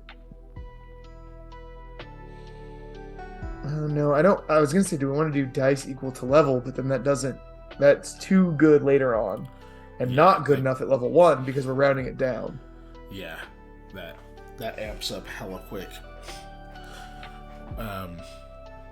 So say if they start at 3 and they get an extra one every other level, that means so they would get they'd add their first additional die at 3rd, giving them 4, bringing their prep work skill, whatever we call it, to 2 extra dice at 3rd level.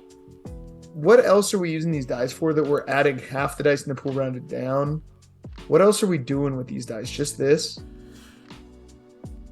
No, it also acts as a extra drive pool for environmental hazards, getting along in the wild, any of that stuff. Okay. So basically, and then just the one skill gets half. That's right. Okay. Only the one skill gets to add half automatically. Okay, it's so you don't fine. have to spend that, unless you wanna. Because that's what I was trying to think of. Because I wanted to make sure that whatever we do, because I don't want to just base it off of the one skill, right? I wanted to remember what else we're doing with this, I guess. So that I think so 3 at 1, and then at every other we add a die means I gain 1 at 3, 1 at 5, 1 at 7, 1 at 9. Yes. So that maxes us out at what, 7, which means 3 because we're rounding it down. Yes. And so if we want to add an extra one at 10th, we can, just because that's capstone. Sure. And then they'll have a total of 4. 4 extras, and then Yeah. Because with the rounded down, because it'll be 8 total. Yeah, which by then that is sounds huge. But that sounds fine to me. Also I max think. level. Yeah, that's what I'm saying. I think that sounds fine to me. 1 every. But starting at 3 and then 1 every other. Yeah, that sounds okay. At 3rd, 5th, 7th, 9th. Do we want to add the one at 10th? Sure. Yeah, I think so. Cool. Hey, it's Snake got you with positivity. And we have to hydrate. Luckily, I have water.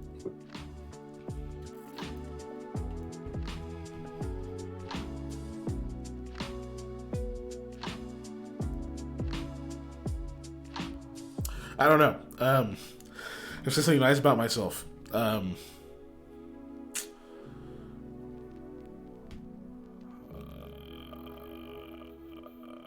I'm tired. That's not a nice thing. It's just a fact. It's just a fact. What have I not already fucking said a million times by now? I am creative. I do thing. I am nice to my dog. I'm blurry. No, I'm not. It went away. Sometimes you're muted. Sometimes I mute myself for half the stream. Oh man, that's funny. So though. mad about that right now. I'm so mad.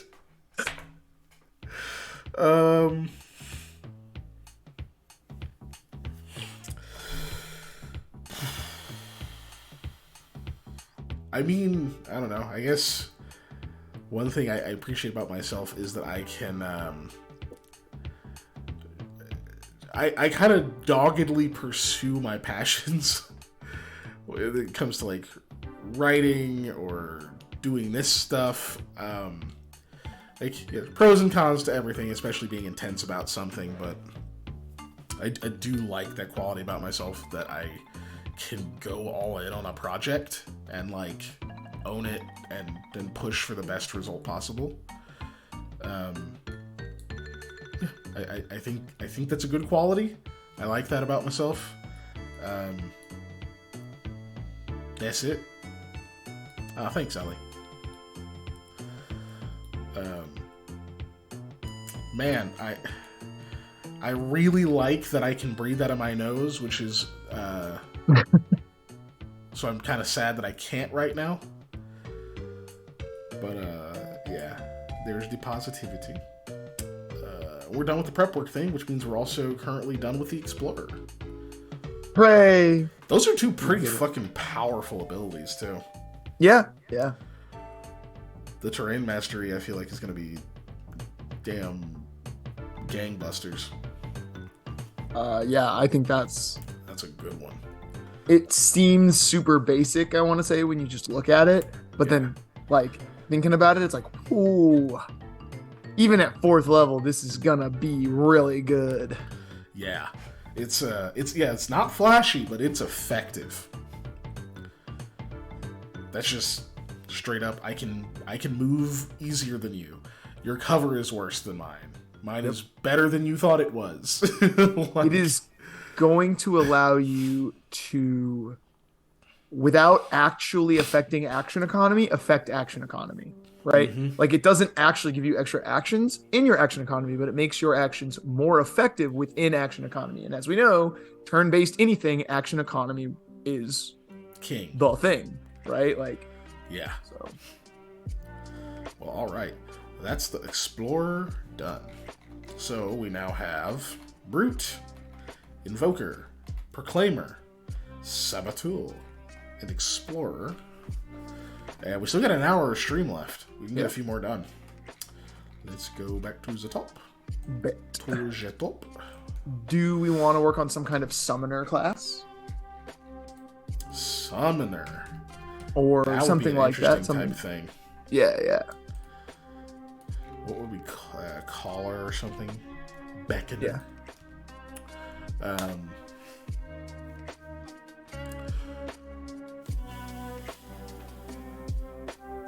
Because I was thinking, that's a complex this is going to be another opportunity to use a more soul-heavy class, because you're calling something from not here, obviously, and you're going to need to like empathically link with it, and be able to do that kind of stuff. And those are all kind of soul-heavy abilities, and this would be maybe our 5-3-2 for soul. If we kind of we're not latched into everything has to be built like that, but I was just thinking like a good solid like soul heavy class that can still use the others but is going to be primarily based off of summoning stuff. There's that. We could also work really got on into that either. Or we could we could, so that we don't forget, we could do the thing that you were talking about, the like a grave caller kind of person that mess with spirits. Oh yeah. I think that would be really cool. Then it's also gonna be soul, right? Yeah, there's that. I also still think like a good solid like range specialist would be neat. True. Like who's the combat equivalent, so to speak, of a brute, in that instead of being the up close and smashy guy, they're the distance dude who that's their job.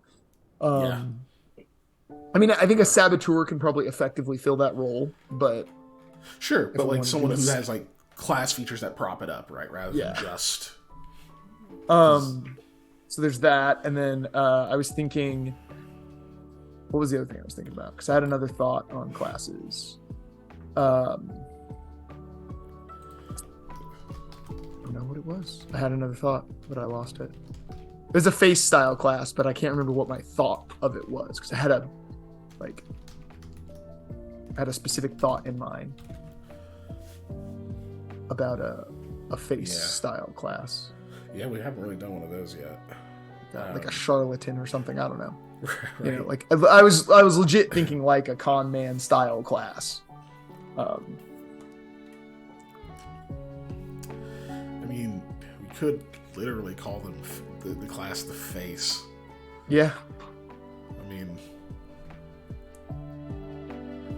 Face. I'm just kind of putting them in a list right now, just because we're. Oh yeah, I was just I'm trying to think of like the kind of roles we want fulfilled in game, right? Like we were talking about with like the grave caller style thing. We want a support style class based around that probably. For a range specialist would be something that is they're able to interact with combat in a different axis than the traditional, punchy guys, but also probably different than your magic people, who the magic people are all probably going to be mid-range fighters, right? Then you're going to have your close range fighters, and then this would be our long range fighter, so to speak, right? Or how they interact with combat. Everybody interacts at different ranges traditionally. And then Summoner would be a class that is not super good in combat because their summoned thing would do most of the fighting. That's what's doing most of the fighting, yeah. So yeah, their combat skill then comes from what they summon, and so they're also going to be one of those people who need to be protected in combat, but their summon should be protecting them. But it'd be interesting because then based off of what they summon, they can interact with combat differently. So they're a like multiple style of thing. Like if they summon a big smashy thing, it's going to do that. If they summon a super fast like agile creature, it's going to interact with combat differently. If they summon I don't know, like a fucking pterodactyl, it's going to definitely interact with combat differently, right? Right. I don't know what we call those, rift callers maybe. That'd be something. That would be cool.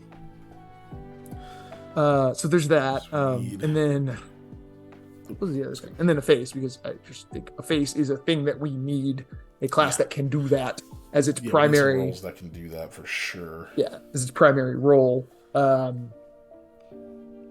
are what they used to be called, the Peacemaker, our Paladin, right? Yeah. And then of course the Pilgrim. Yes. It doesn't have to be called the Pilgrim. No. Just whenever I thought of Pilgrim, I thought of like weird magic, fucking Wild West gunman. yes, that's what I thought of too, and I think that would be dope as fuck. So, I also heard something about the Wild West. I'm back. I think that having a class that is also now I've lost the Snake's here. Hey, Snake. Here. Yeah, he positivitied me. Yeah. And hydrated us. I was doing the opposite of that. Oh. What was the other thing I was thinking of? I my brain just like cratered for a second there. I had another thought on a class idea. Oh, we were talking about the scrapper thing for Panda. What I was gonna say is another like not a support class necessarily, but a class that does that interacts with the game on a different axis, not necessarily in a combat role, but in a in an additional role where they can gain things. So I was thinking of like a scavenger style class too, who could also maybe get bonuses on getting humor, or you could shift them into where they get gear. Like it's one of the two. Mm-hmm. You kind of have that where at character creation you get to make that choice. Do I want to be like almost like a flesh sculptor style like scavenger where I'm pulling humor from things and I can maybe create golems organic or non-organic, right? Or do I want to be the guy who's gonna get scrap and make weapons and stuff? What kind of path do I want to go to? Those could be two separate classes if we want as well, but that role is kind of what I'm thinking of, where they get to repurpose things. I'm gonna go in this trench for about 2 hours to see if I can find stuff. I got enough to make 38 bullets. I'm gonna go in this trench for 2 hours to see if I can find stuff. I got enough to make half of a golem or a crazy spider monstrosity because there was a lot of arms but not that many legs, and everybody looks at you like, no. I don't know why there was more arms. Sorry. Crab monster. Okay. Wait, why are you saying it like that? I'm just saying so you definitely don't want the spider monster. I'm just gonna give it a singular body. It's not gonna be multi-segmented. Yeah, it's not gonna be multi-segmented. It's fine. Don't worry, I'll be right back. And then you just hear fighting noises in the background as they say, "I'll be right back." It's like fucking fighting and screaming, and then like sobbing. Yeah, you're ahead of your time. And then you just hear like a bone saw start up. Right.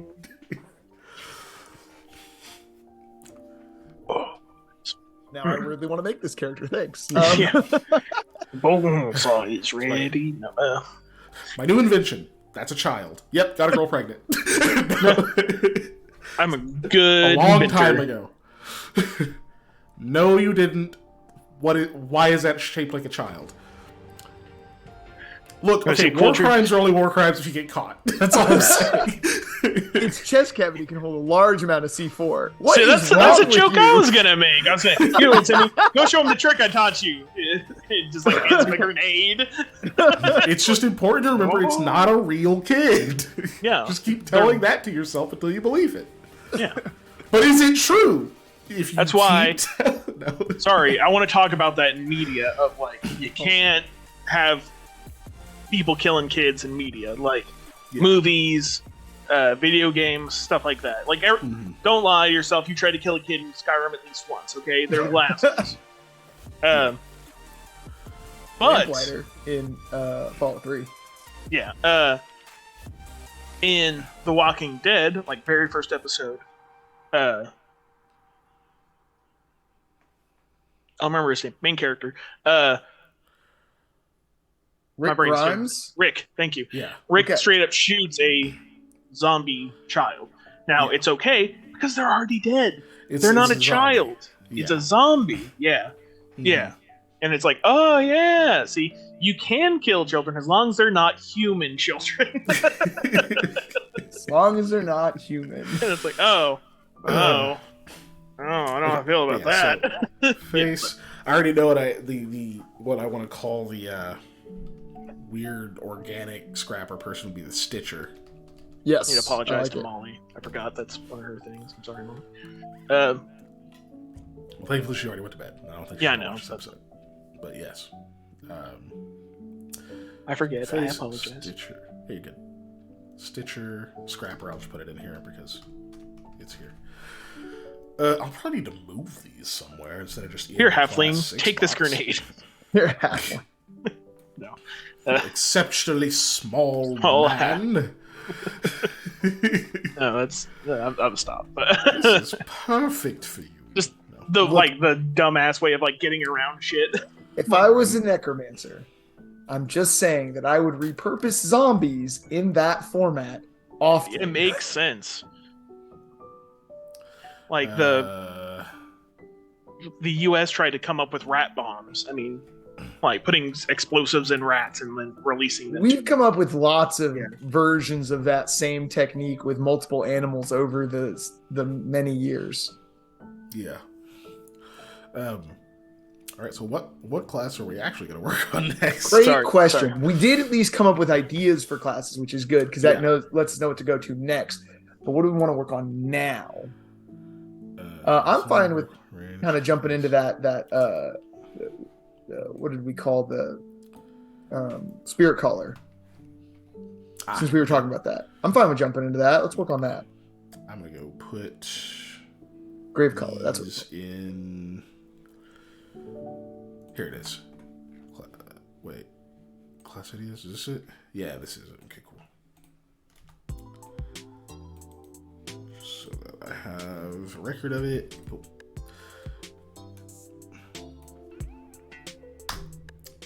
I just thought of the word else caller, but that's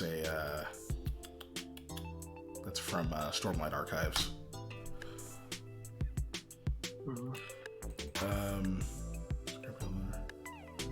Yeah.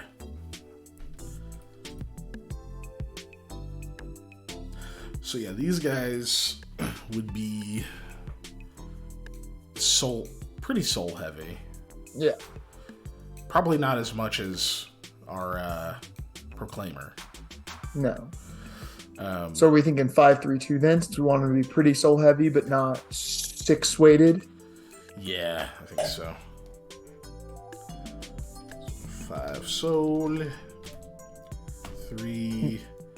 Are we putting the 3 in mind or the 3 in probably. body? That's the question. Yeah, how do we see these people as?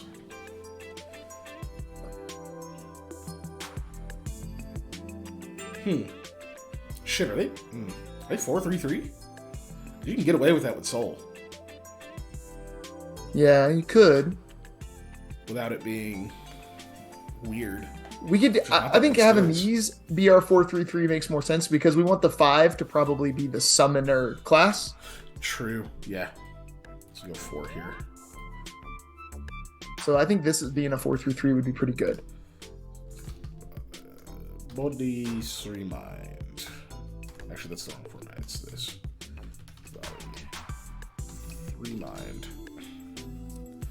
Sweet. Stamina 3 because of the. Yep, 3 is good. I thought 3 was the first thing I thought. 3 is solid for me as well. I like it. Okay. 3 per level. Now we need their features. this will be pretty interesting. So, I figure the main one's probably like call spirit or something, right? Mm-hmm. Yep. And to recap that, spirits in Shard are... they're basically memories of living things. It's stuff that typically gets left behind when that person or other living creature dies. I did toy with the idea, and maybe you can weigh in here, that objects do also have spirits. Mm-hmm. And basically, but regardless of the spirit, whether it's that of a fucking dresser or a person, it doesn't form new experiences and memories and things like that. It stops right where that person ended. Right.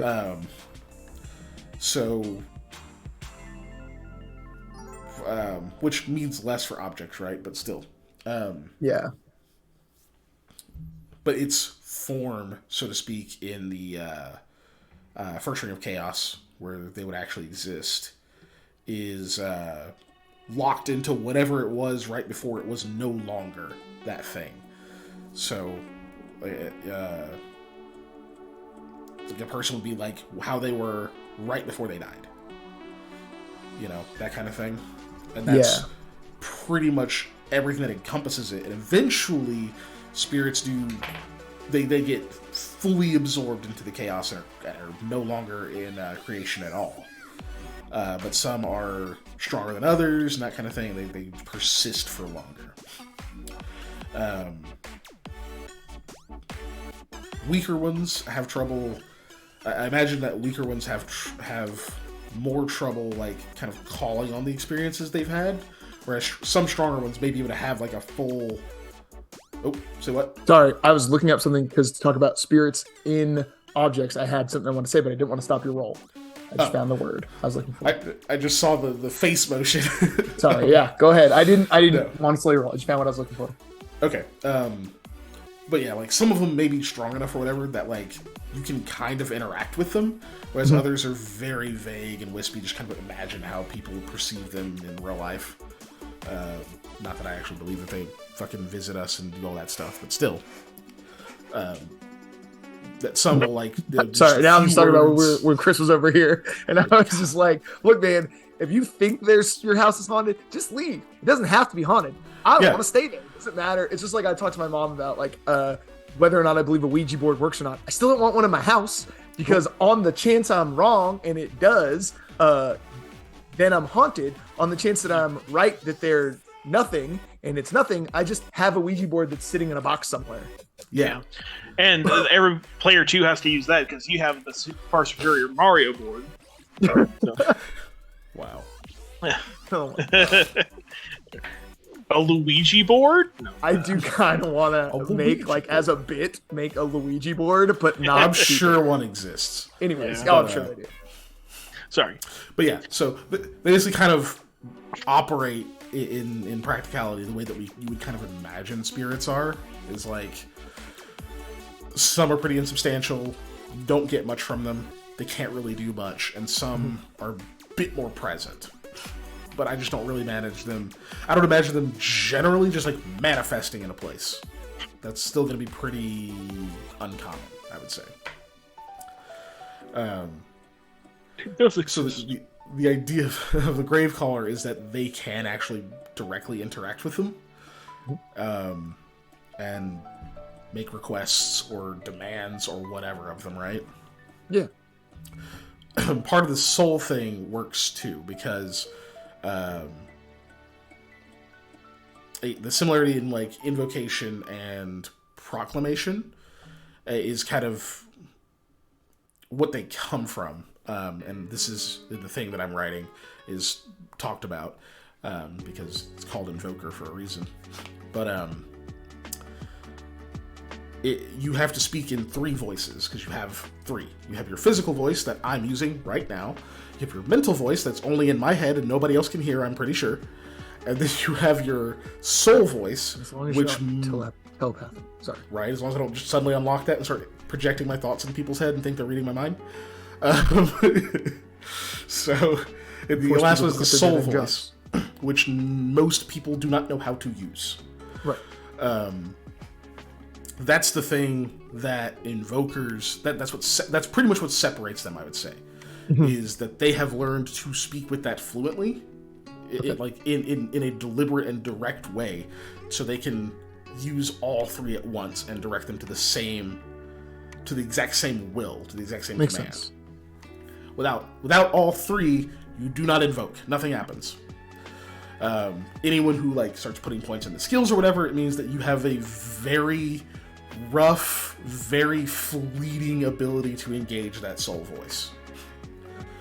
I'm thinking a Gravecaller probably has a very unique command of that, and that's why they can command spirits. Totally. Now, to loop around where I was talking about Yes. objects having spirits.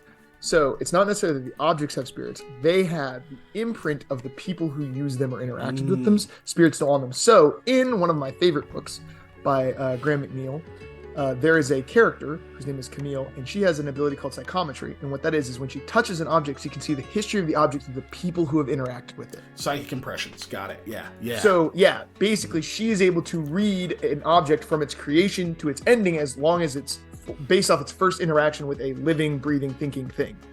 And so often, because how objects are, that comes with a lot of pain and whatever, because even people who have objects that they really liked eventually lose them or eventually whatever, right? So especially because she's an archaeologist, so most objects she finds were owned by people who are now very dead. What an occupation to have that ability in. Yeah.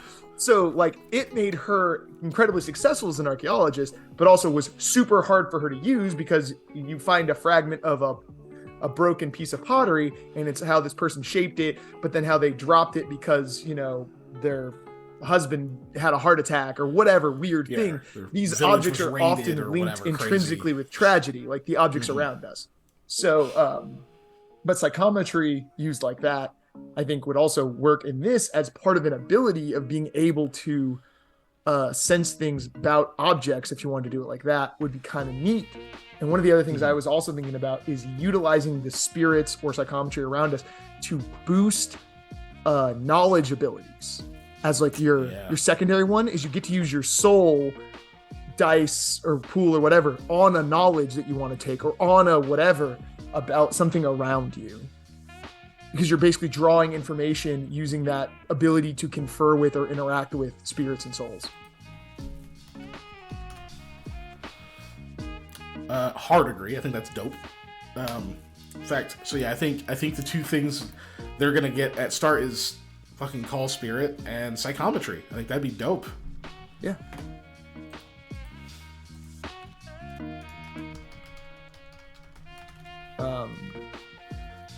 While you're writing, I really have to pee, so I'm gonna Have fun.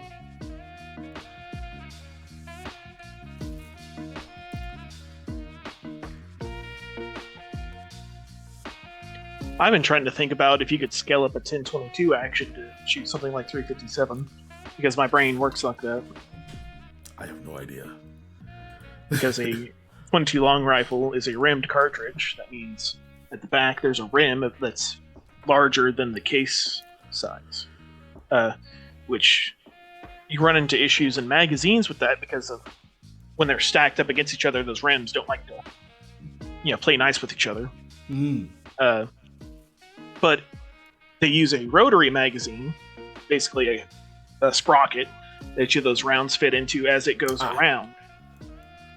Basically using that same idea, scale it up for like one of the larger like pistol rounds that is also rimmed, and just making a scaled up version of this 22 rifle to shoot like 357 or 44 mag, something like that, for pig hunting, or even 357 you can shoot deer with. But that's just what my brain has been trying to tease out for the last like 30 minutes. Because it just does that sometimes. It originally started off as the trying to find like a 760 by 54 rimmed, the Mosin Nagant round, You want? I got box. No. Yeah, no, I was. Yeah, y'all can go ahead and continue. I was just filling time. Well, I appreciate that. I just really had to go to that one. Now that you've peed, okay. So the other thing with spirits is they tend to occupy a thing that they are a reflection of. So a lot of times you will find a spirit of a person will be around the body. Right.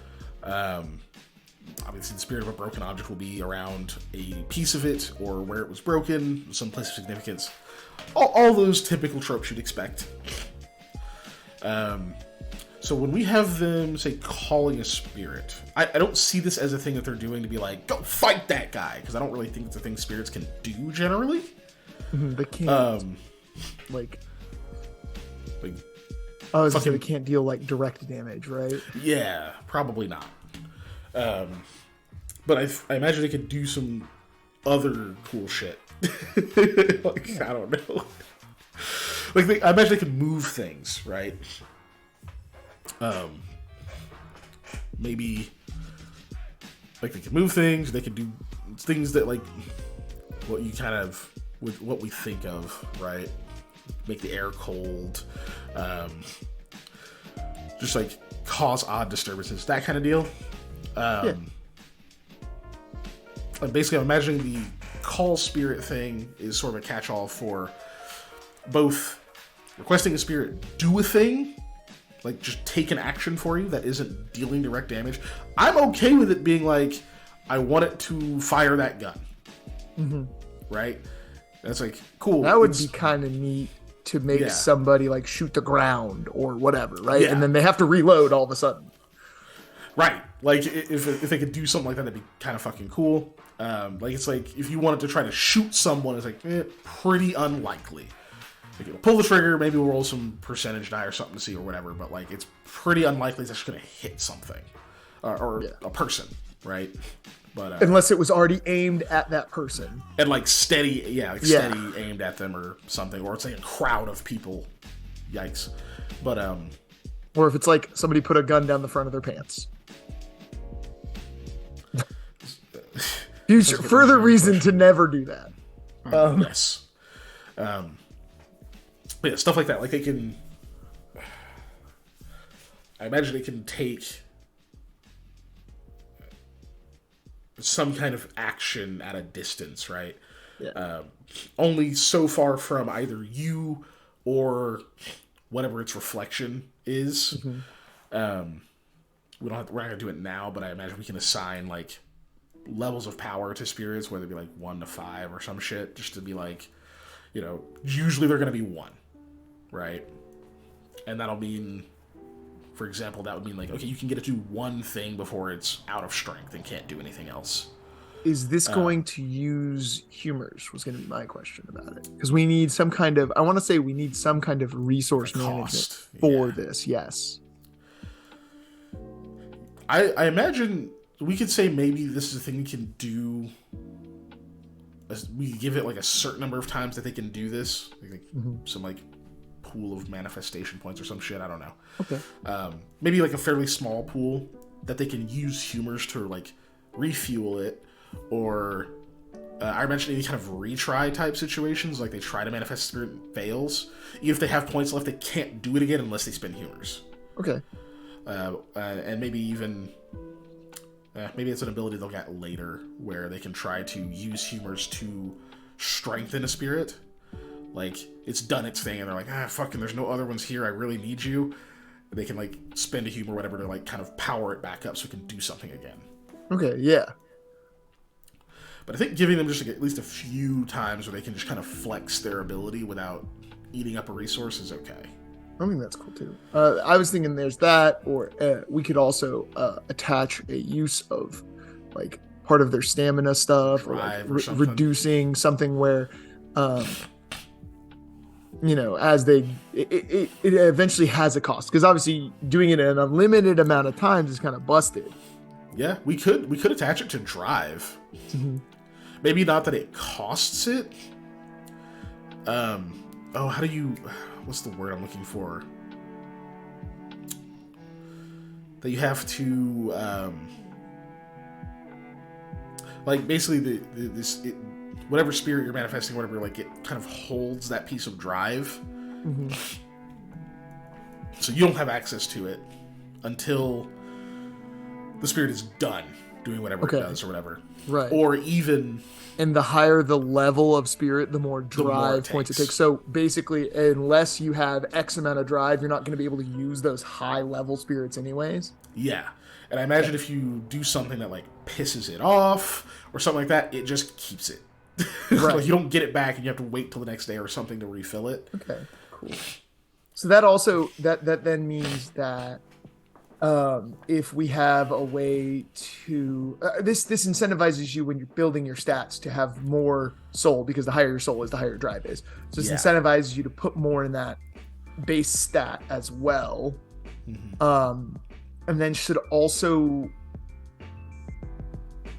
it also gives it a risk reward factor, because then you don't want to use your drive on things that you don't necessarily deem necessary, because then you might not be able to use spirits that you need later, or as you are weaker, it's going to be harder to use your ability. Mm-hmm. So yeah, I even imagine maybe the call spirit thing, like when you're trying to get him to do things, there's like a roll involved, and we can even do it where like, so if you fail it, you can either you can choose to spend the drive, so you're not going to give it back. You just spend the point instead to make it succeed, or you retry by spending humors. Yeah, like something like that, right? Yeah, I think that's. Yeah, I'm just gonna kind of loosely put down what we talked about here.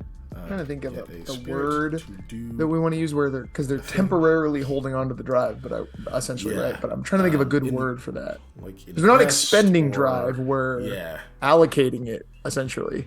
Yeah, like allocate, invest, tune. Yeah, invest sounds good. I like that because we're investing drive in that spirit. It might give back, it might not. We're depositing. Right. Okay.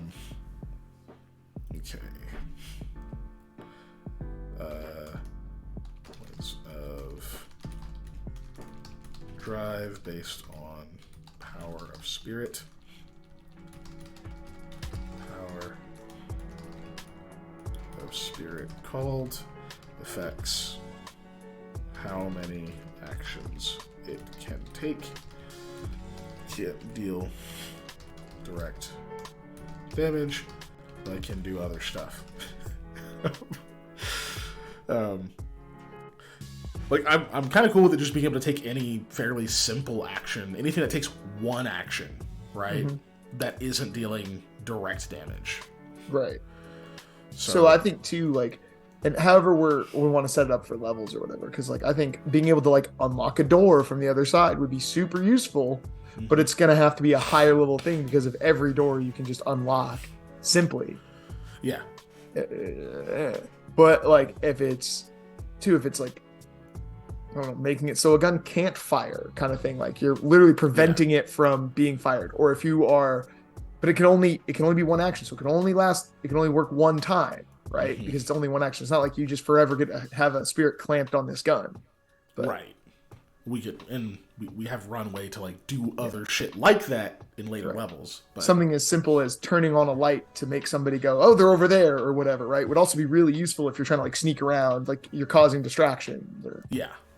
It's the throw a rock to get them to investigate over there bit, but instead it's you just got the spirit to like turn a light on or knock over something over there, and they're like, all right, they're gonna advance over there. Let's run this way. Yeah. So it's useful outside of combat as well as inside of combat. But this also means that you can do things like that are outside of the just action parts of it, right? Mm-hmm. So it would allow you to do things like bargaining with one, mm-hmm. right? Because this is one of those things that's going to come down not just to mechanics. There will be like RP type stuff involved, because if you want to be like, okay, I want this, this spirit is attached to its grave site, which is like in the back of the house it used to live in. Yeah. I want it to go haunt that house because the people who live in it now are assholes and I want their stuff. But I have to convince it to go do that now, right? Yeah. Yeah. which haunting a place, like just being there and doing shit occasionally, is more than one action, but that is a thing that I think falls in the purview of this still. It's just going to take more than just being like, I use this ability. Yeah. You're going to have to pass a check to convince this spirit to do that. Yeah. As well, right? Because you're a Gravecaller, you can start that interaction. You can actually speak to it. You can do all that stuff, but it doesn't just give you the ability to go, hey, go over there and haunt that place forever. That'll probably piss it the fuck off, and yeah. Yeah.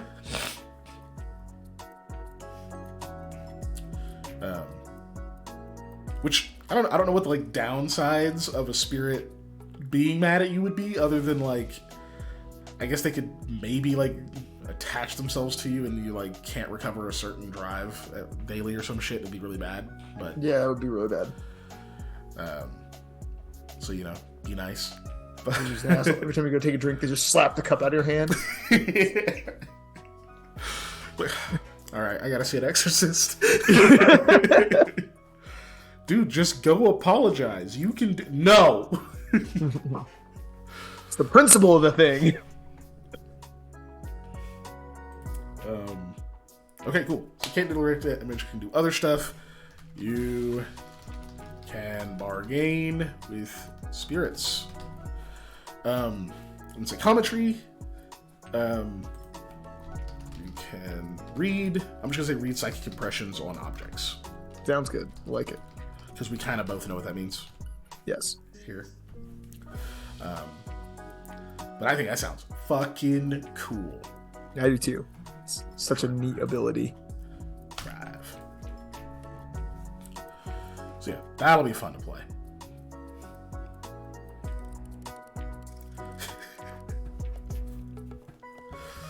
Yeah. Anyway. Cool. That's 6 classes. We've done 5 in this one go.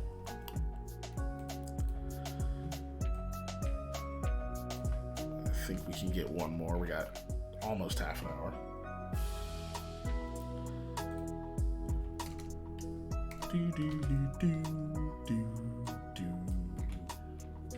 All right. We got that. So, Class 7.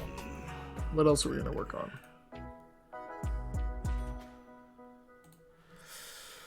I feel like Summoner might take a bit longer. That one could be pretty complex. We have to kind of get into... We have to go look up the fucking monster classifications we came up with before. Yeah. I feel like we're going to have that same problem with like a Stitcher. Because they're going to function a lot like a Summoner, but they're going to work in a different way. I think they're going to be a mind-heavy one, whereas a Summoner is going to be a soul-heavy version of that. Yeah. But True. let's see. So why don't we work on our face? Because we haven't done anything really with like face style stuff.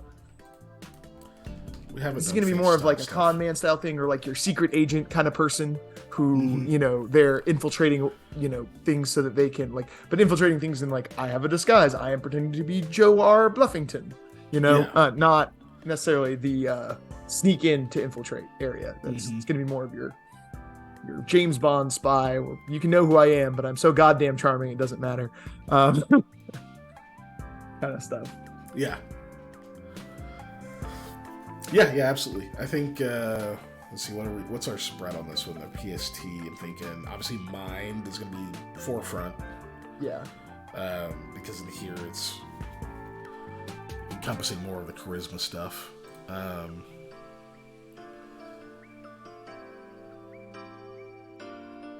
Perform. So actually, I'm thinking 4-3-3, honestly, just to give them more of a balance. Because that way they can have the soul, so they got the good like sense motive. They have the good perform style ability if they need something like that. But they've also got the ability to do the like combat sense of it, where they can be athletic, they can be whatever, so they can be that face. That because much like a bard who is often the face, they get that jack of all trades kind of label sometimes. Yeah. And I don't know if that's going to necessarily, if we want to play into that or if we want to steer more into a specialization.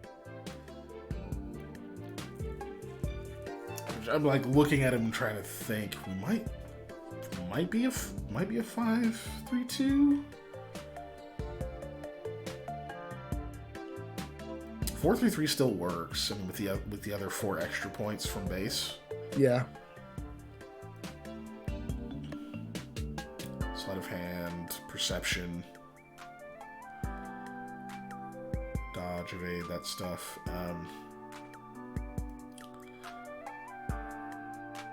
Yeah, I don't know. It feels like they can. Yeah, 4-3-3 feels like they can still.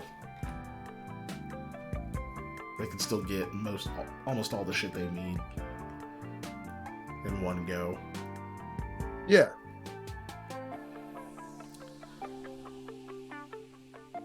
Deceive, persuade, probably blend in, obviously. Investigate, probably good. And then their freebie goes into maybe a lore, language, like learning languages, that kind of thing. Yeah.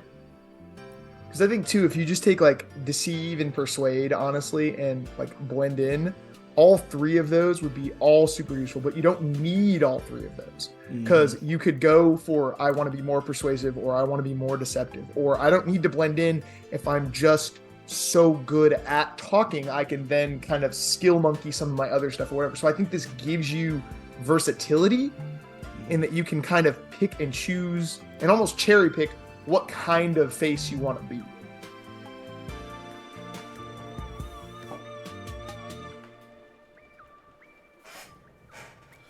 Yeah, I think they've got enough. So yeah, we'll go 4-3-3 on this one. 4-3-3.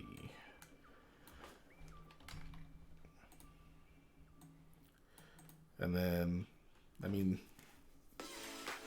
mind is their highest, which means people are more likely to go 4, which means you can even get an extra skill out of it. Yep. But it's not guaranteed. And then they get the 3 for the stamina bonus when we get to that. Mm-hmm. There it is.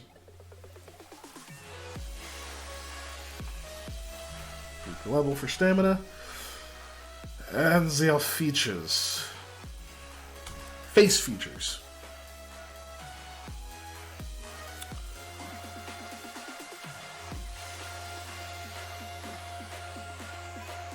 So do we want... So I was going to say, do we want a feature of theirs to be like... what's the word I want? Like masking, essentially. Where, you know how people who are really good at masking can essentially develop or devote their personality to whomever they're talking to. Like we personality mirror when we mask. Yeah. Right? So personality mirroring is like a thing where then this person, this whoever the space character is, has that ability to get if they have enough time around a person, essentially, to get an advantage to any like persuasion or deception based checks on this person. Like if they have X amount of time, like they spend a round studying them or whatever. Yeah. Kind of give them that innate ability. I think something like that, where besides just having those skills as a focus, this person can read and understand people quickly. Yeah. Around 10 seconds, You might need a though? successful like vibe check thing as well, right? So you gotta maybe do that, but then you get a bonus or something. Doing that in 10 seconds, though, around? Yeah, it's tough. That's supernatural. Well, yeah, we want them to be really good at it. I mean, we'll get really good at it, but starting at level 1, that seems a lot. Like Yeah. one round to get like... I like where you're going, though. I definitely do. I was just thinking of it like...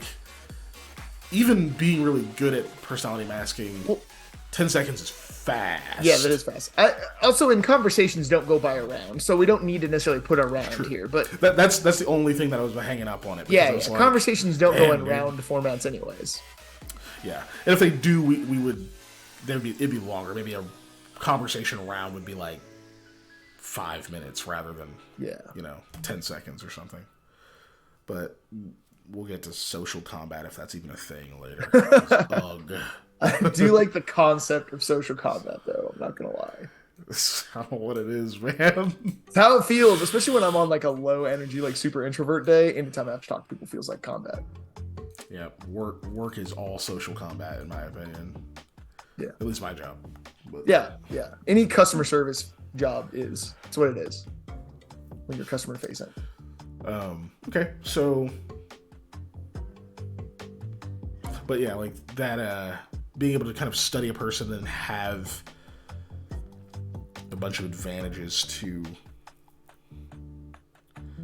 I want to do it something similar to like what we gave the Explorer, maybe, where they get that bonus pool of dice kind of thing, like the drive dice, but they're used on these skills instead. There's your social skills instead of area skills. That could work. It's just called the social battery. Yeah. It's the social battery. You got it. Oh my god. No. But no, that'd be cool. Having a. See what that represents and how that presents itself. And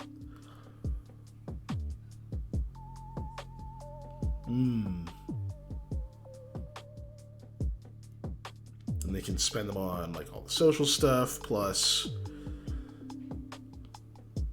we can make a pool like we did, like a pool of skills to choose from, like we did with the Explorer if we want. I'm gonna just grab that.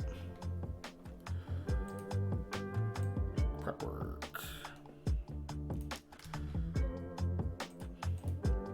Yeah, this one's gonna be kind of their main one, I'd say.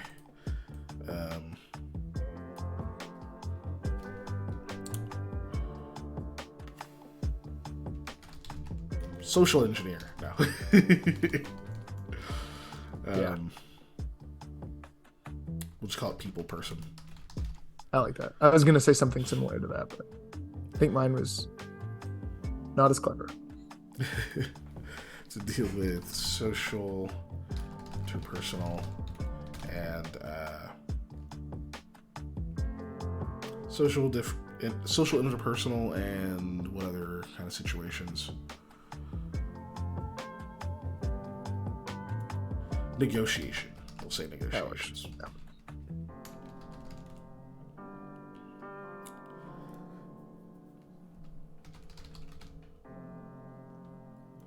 Checks / challenges. Choose one skill out of none of these. I don't think we're gonna have any of these in common except maybe blend in. Yeah, deceive. Blend in, I think actually sounds fine to me, but deceive, blend in. I almost want to say investigate, because if you're interrogating or negotiating somebody, things they say and ability to extrapolate clues from like social cues could be that, right? Could turn into an investigate, yeah. So I think it's better to just put it on there for now and strike it later if it's not useful. Yeah, if like no one ever uses it. Yeah. Persuade. Of course. And our vibe check / sense motive. Yep. And we need one more. And perform, probably. Because you tailor your performance to your audience, right? Yep. Add dice in this pool, round it down on these rolls. Gain additional dice. Okay, yeah, the rest of it's the same. Cool. Yeah, I think that works. Trying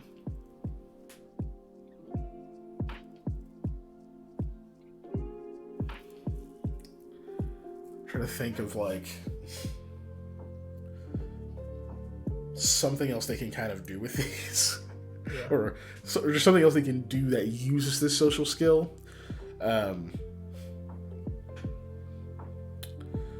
They might need something that can affect combat, at least in some sense. I was trying to think of like a way to essentially have it where you, based off of a social interaction with a person or whatever, something like this, where it makes it harder for them to attack you, in that like they're reticent to attack you or whatever, because they're like, well, I don't know, I don't know who to trust, kind of thing, weird, whatever. But I don't know how to quantify that in a mechanical sense is the problem. I'm gay, and if you hit me, that's going to be a hate crime. Wait. Like, he's confused. Get him. But part of my thought was Disarming honestly is was kinda what the it is. joke we always make about if I became a zombie, the one word I would learn how to retain wait. to say is It's wait. Yeah. And if you know how to just yell wait at somebody in the middle of attack, they go what? Like to make someone hesitate. That's all you need sometimes. Yeah. So we call this like disarming something. Yes, Right. something like that. Yes, disarming presence, essentially, where it's just they're so friggin' charismatic that it's they get I'm a just bonus. thinking of the Let's call it sword disarm. fight in Princess of the Bride, the Inigo Montoya and Wesley, Yes, Wesley. where they're just Of course, fucking chatting the whole time. There. Yes, Mhm.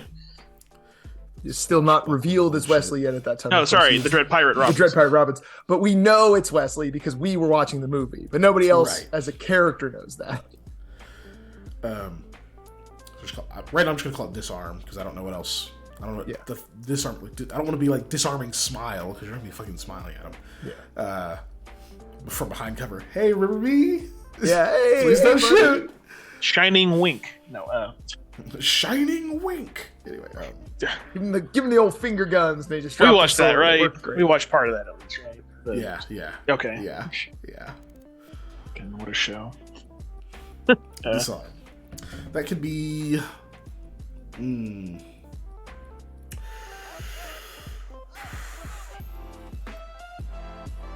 Sure thing, Sonic. Right.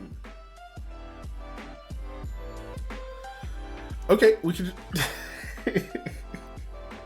Okay, here's what I'm thinking.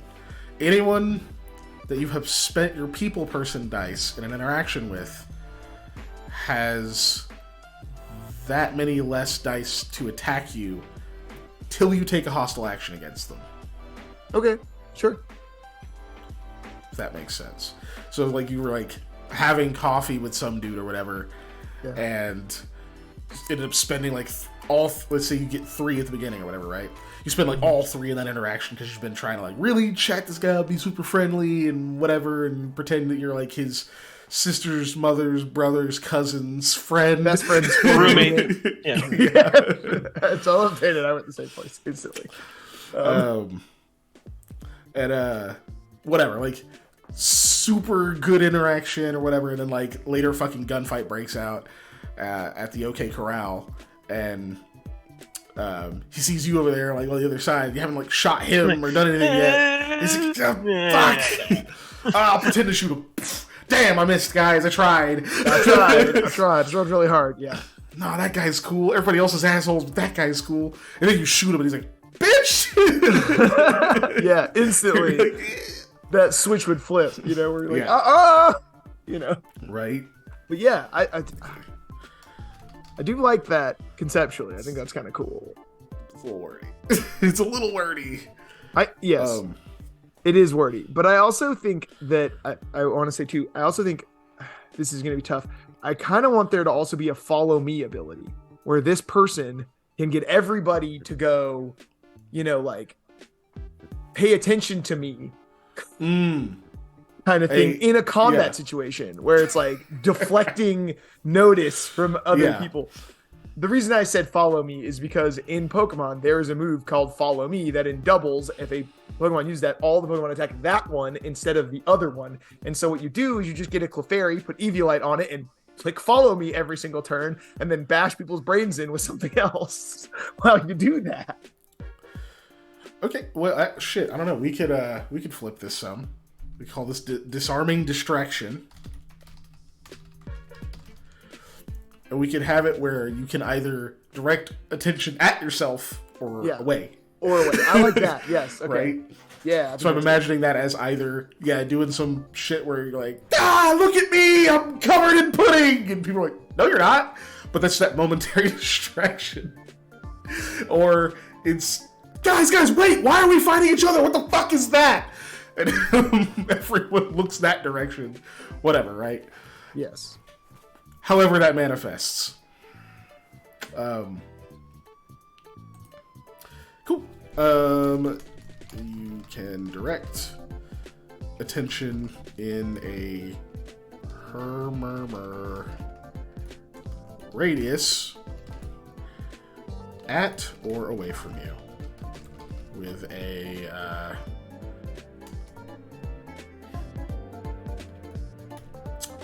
action. I don't know how big the radius is going to be. Who cares? Yeah, we'll come with that later. Probably just everyone who can fucking hear you, right? Or see, hear and or see you. Yeah. Cool. That's the face. There's the two big abilities. They get the pool of dice and they get the disarming distraction. I like it. We can figure out what like actual mechanical stuff for the distraction is later, but yeah, I think that's gonna be a cool thing to do, and I think it's gonna be really useful to be able to. I mean, it's not gonna be as effective on non-human targets, obviously, but it's still gonna be a cool thing. And it's gonna be useful. Yeah, it'll be fun. I mean, I imagine directing attention at yourself to non-human targets won't be too difficult. No. Like, hey, look at me. I taste delicious. And then stares at you. Anyway, oh shit. I mean, looking over there instead. And just still looking at you. Yeah. Like, oh shit. Please shoot it. I think that'll be cool. I also really like the people person kind of thing. I think it's gonna be really neat to be able to just like convince people like, hey buddy, you know. Right. No, we're pals. Don't worry about it. I think this, as with a lot of characters that are incredibly RP heavy, is going to come down a lot to player and come down a lot to our narrator, and that's fine. That's what we want. I think that this build is going to be something that you can really make your own and run with. And I'm excited to have classes like that, character classes that you can just kind of do what you want. And I don't think any two people's faces are going to be really similar. And it's cool. Yeah, they'll pick different skills. They'll pick different people person skill. And I think your heritage is actually going to affect the way you build your character quite a bit, maybe. And I think how you decide to assign your stat points is going to affect you. And yeah. Put in fucking work. So we got a brute, we got an invoker, we got a proclaimer, we got a saboteur, we have an explorer, we have a grave caller, and we have a verse. Like it. 7 classes so far. I feel like we have a lot to go. Yeah. We still got a summoner thing, we got a ranged attacker person, we got our scrapper, we got our stitcher, we got our unknown sneaky person, we got our peacemaker and our pilgrim. Yeah, plenty more. I think it's gonna be good. But yeah, we have. I think we'll probably end up coming in around the 12 or 13 mark, and that's fine with me. Yeah, we will. Yeah, that or it's entirely possible we end up at like 15-ish, which I'm still cool with. Choices. I mean, if obviously we come up with more ideas, I think based off of the amount we have right now, I think we'll top out at 13. But if we come up with more, cool. Yeah, which wouldn't surprise me at all. So, some of them popped up today, and we can still obviously look back at our old list and be like, oh yeah, this could be its own class or whatever. But either way, we have 7 minutes left. Do we even... 7 minutes. Sorry, 7 minutes is all the time I have to play with you. Yeah. Thanks, Wesker. No amount of time... Well, I shouldn't say no amount of time, but no person has ever said, since I played Resident Evil 5 a billion times, said 7 minutes, or have I ever had to say 7 minutes and not thought of that moment? I can't think of... I don't remember when I first played Resident Evil 5. It's been a long time. 7 minutes. For that entire time of my life, 7 minutes now means something different. Can't wait till they remake that game. It's gonna be so... Dude, I can't if they don't put in boulder punching, I'm gonna... Can't wait. I want a 5-minute cutscene of boulder punching. Yes, they will make a boulder punching. You know they will. There will be a reference, but I don't think they're gonna put it in the actual. They're gonna have to like put the dynamite under the thing. It's like, why don't you just like push it over? It's like, I'd have to be some kind of superhuman to do that. Or, yeah, they're gonna make some kind of reference with that. Or there's gonna be like a weird side quest thing where if you go up to a boulder and like melee it, you get a little like achievement deal. Or he's just like he like rears back and he goes, "Could you imagine?" It's gonna be so funny. But I don't know. We got a little time left. What do you guys think? Should we pull the trigger on what we were talking about with making a TTRPG? That sounds like a good idea. I think. Like it. I think it's solid. I think it'll give us more time to work on this, and I think we'll actually get more done. I agree. And then we also can go, hey, if you want more of this content, check out what we did on our YouTube. It's like how they give you free episodes of stuff on things where they're going to do streaming services. And then they're like, hey, if you want this, come to blah, blah, blah streaming service to watch the whole things. To watch more. Subscribe to Unnatural One website. Yeah. I'm sure Ellie's wondering what we're talking about. Yes. Yeah, Ellie and lurkers. So yeah, you lurkers. The rest of making a TTRPG is going to move to a Patreon tier.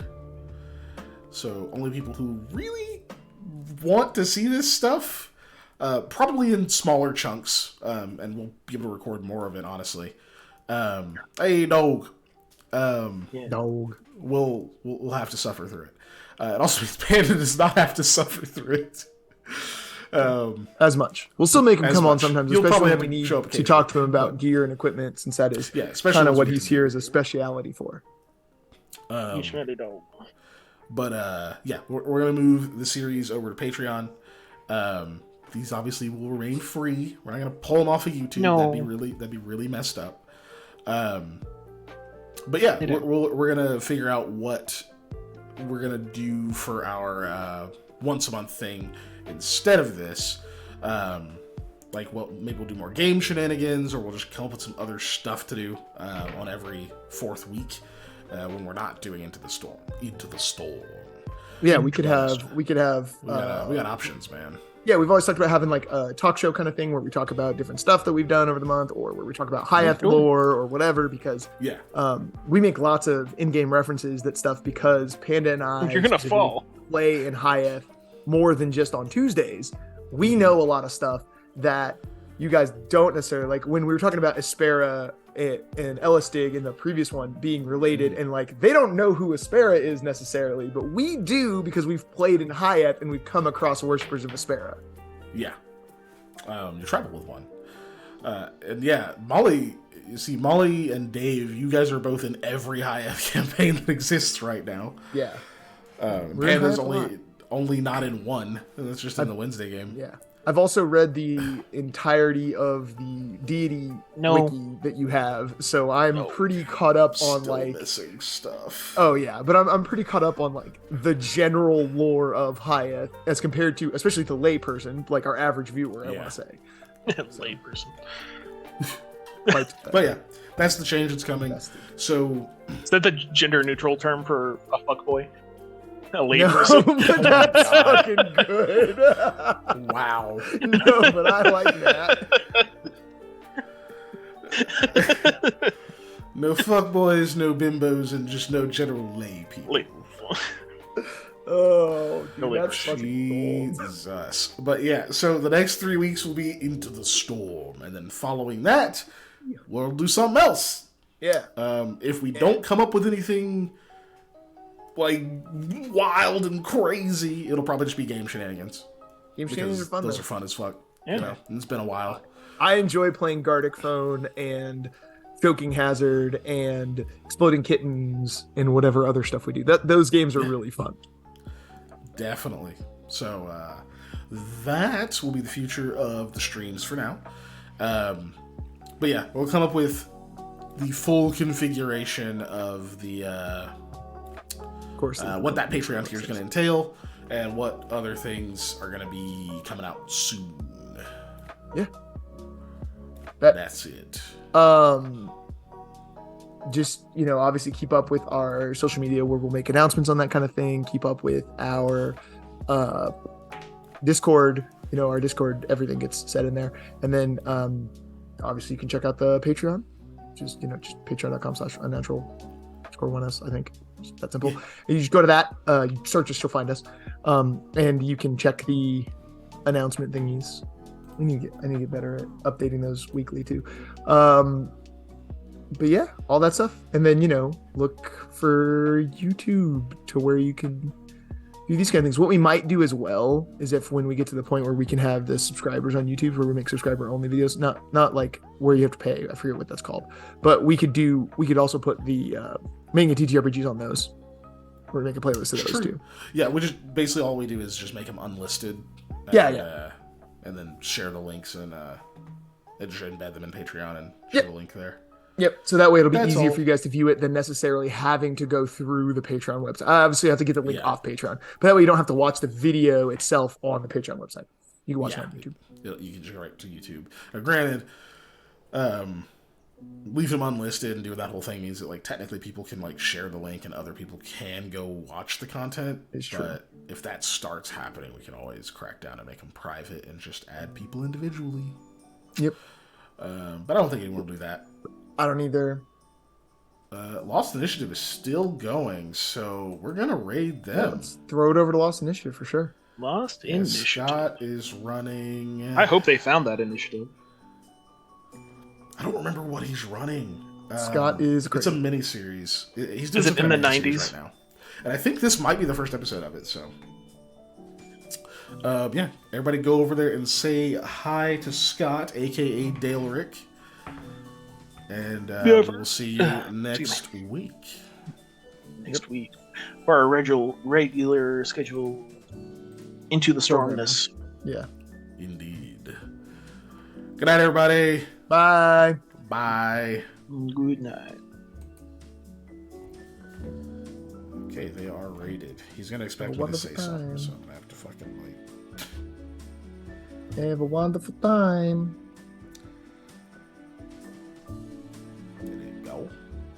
Why does it never go on mobile? I don't know. It's a good question.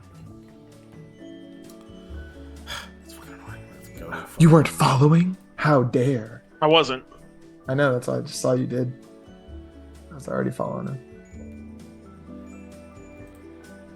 Let's switch over here. Temperatures and RPMs and everything. Kind of working all these controls around.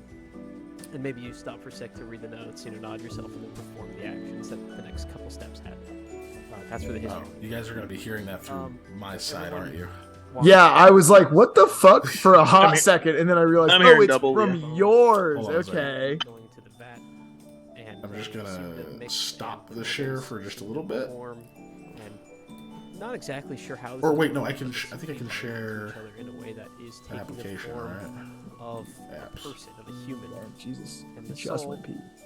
is mapped I'll drink a lot. into this human shape, a humanoid shape. No, Dave, what I was talking about when you were taking a as pee was you finish if you could scale up a rotary, like a 1022 design to watch shoot like a as well. 357. You see the Because form of in theory, dimensions are similar between rimmed cartridges to a degree. The gold lace over each other. So if you could just like Form this 3D print a bands rotary wrapping magazine around each other to take each other, a rimmed into the form. pistol cartridge, It's not.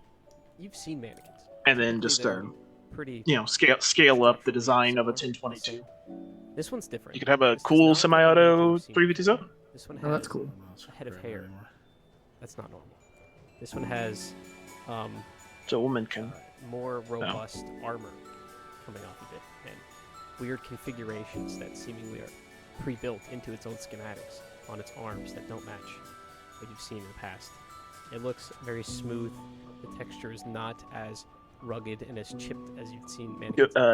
Blue is playing Monster Hunter, so I'm tempted to just go over there and watch that. That's what he's been working on his entire life. I like it, Father Monster Eric Hunter. has said Monster Hunter is good. understanding. This stupid thing isn't letting me do thing.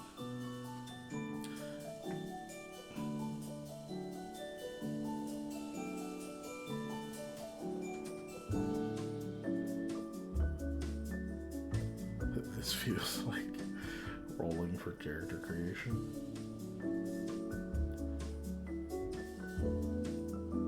Anyway, yeah, we don't do stars and wishes for these, so I guess we're done.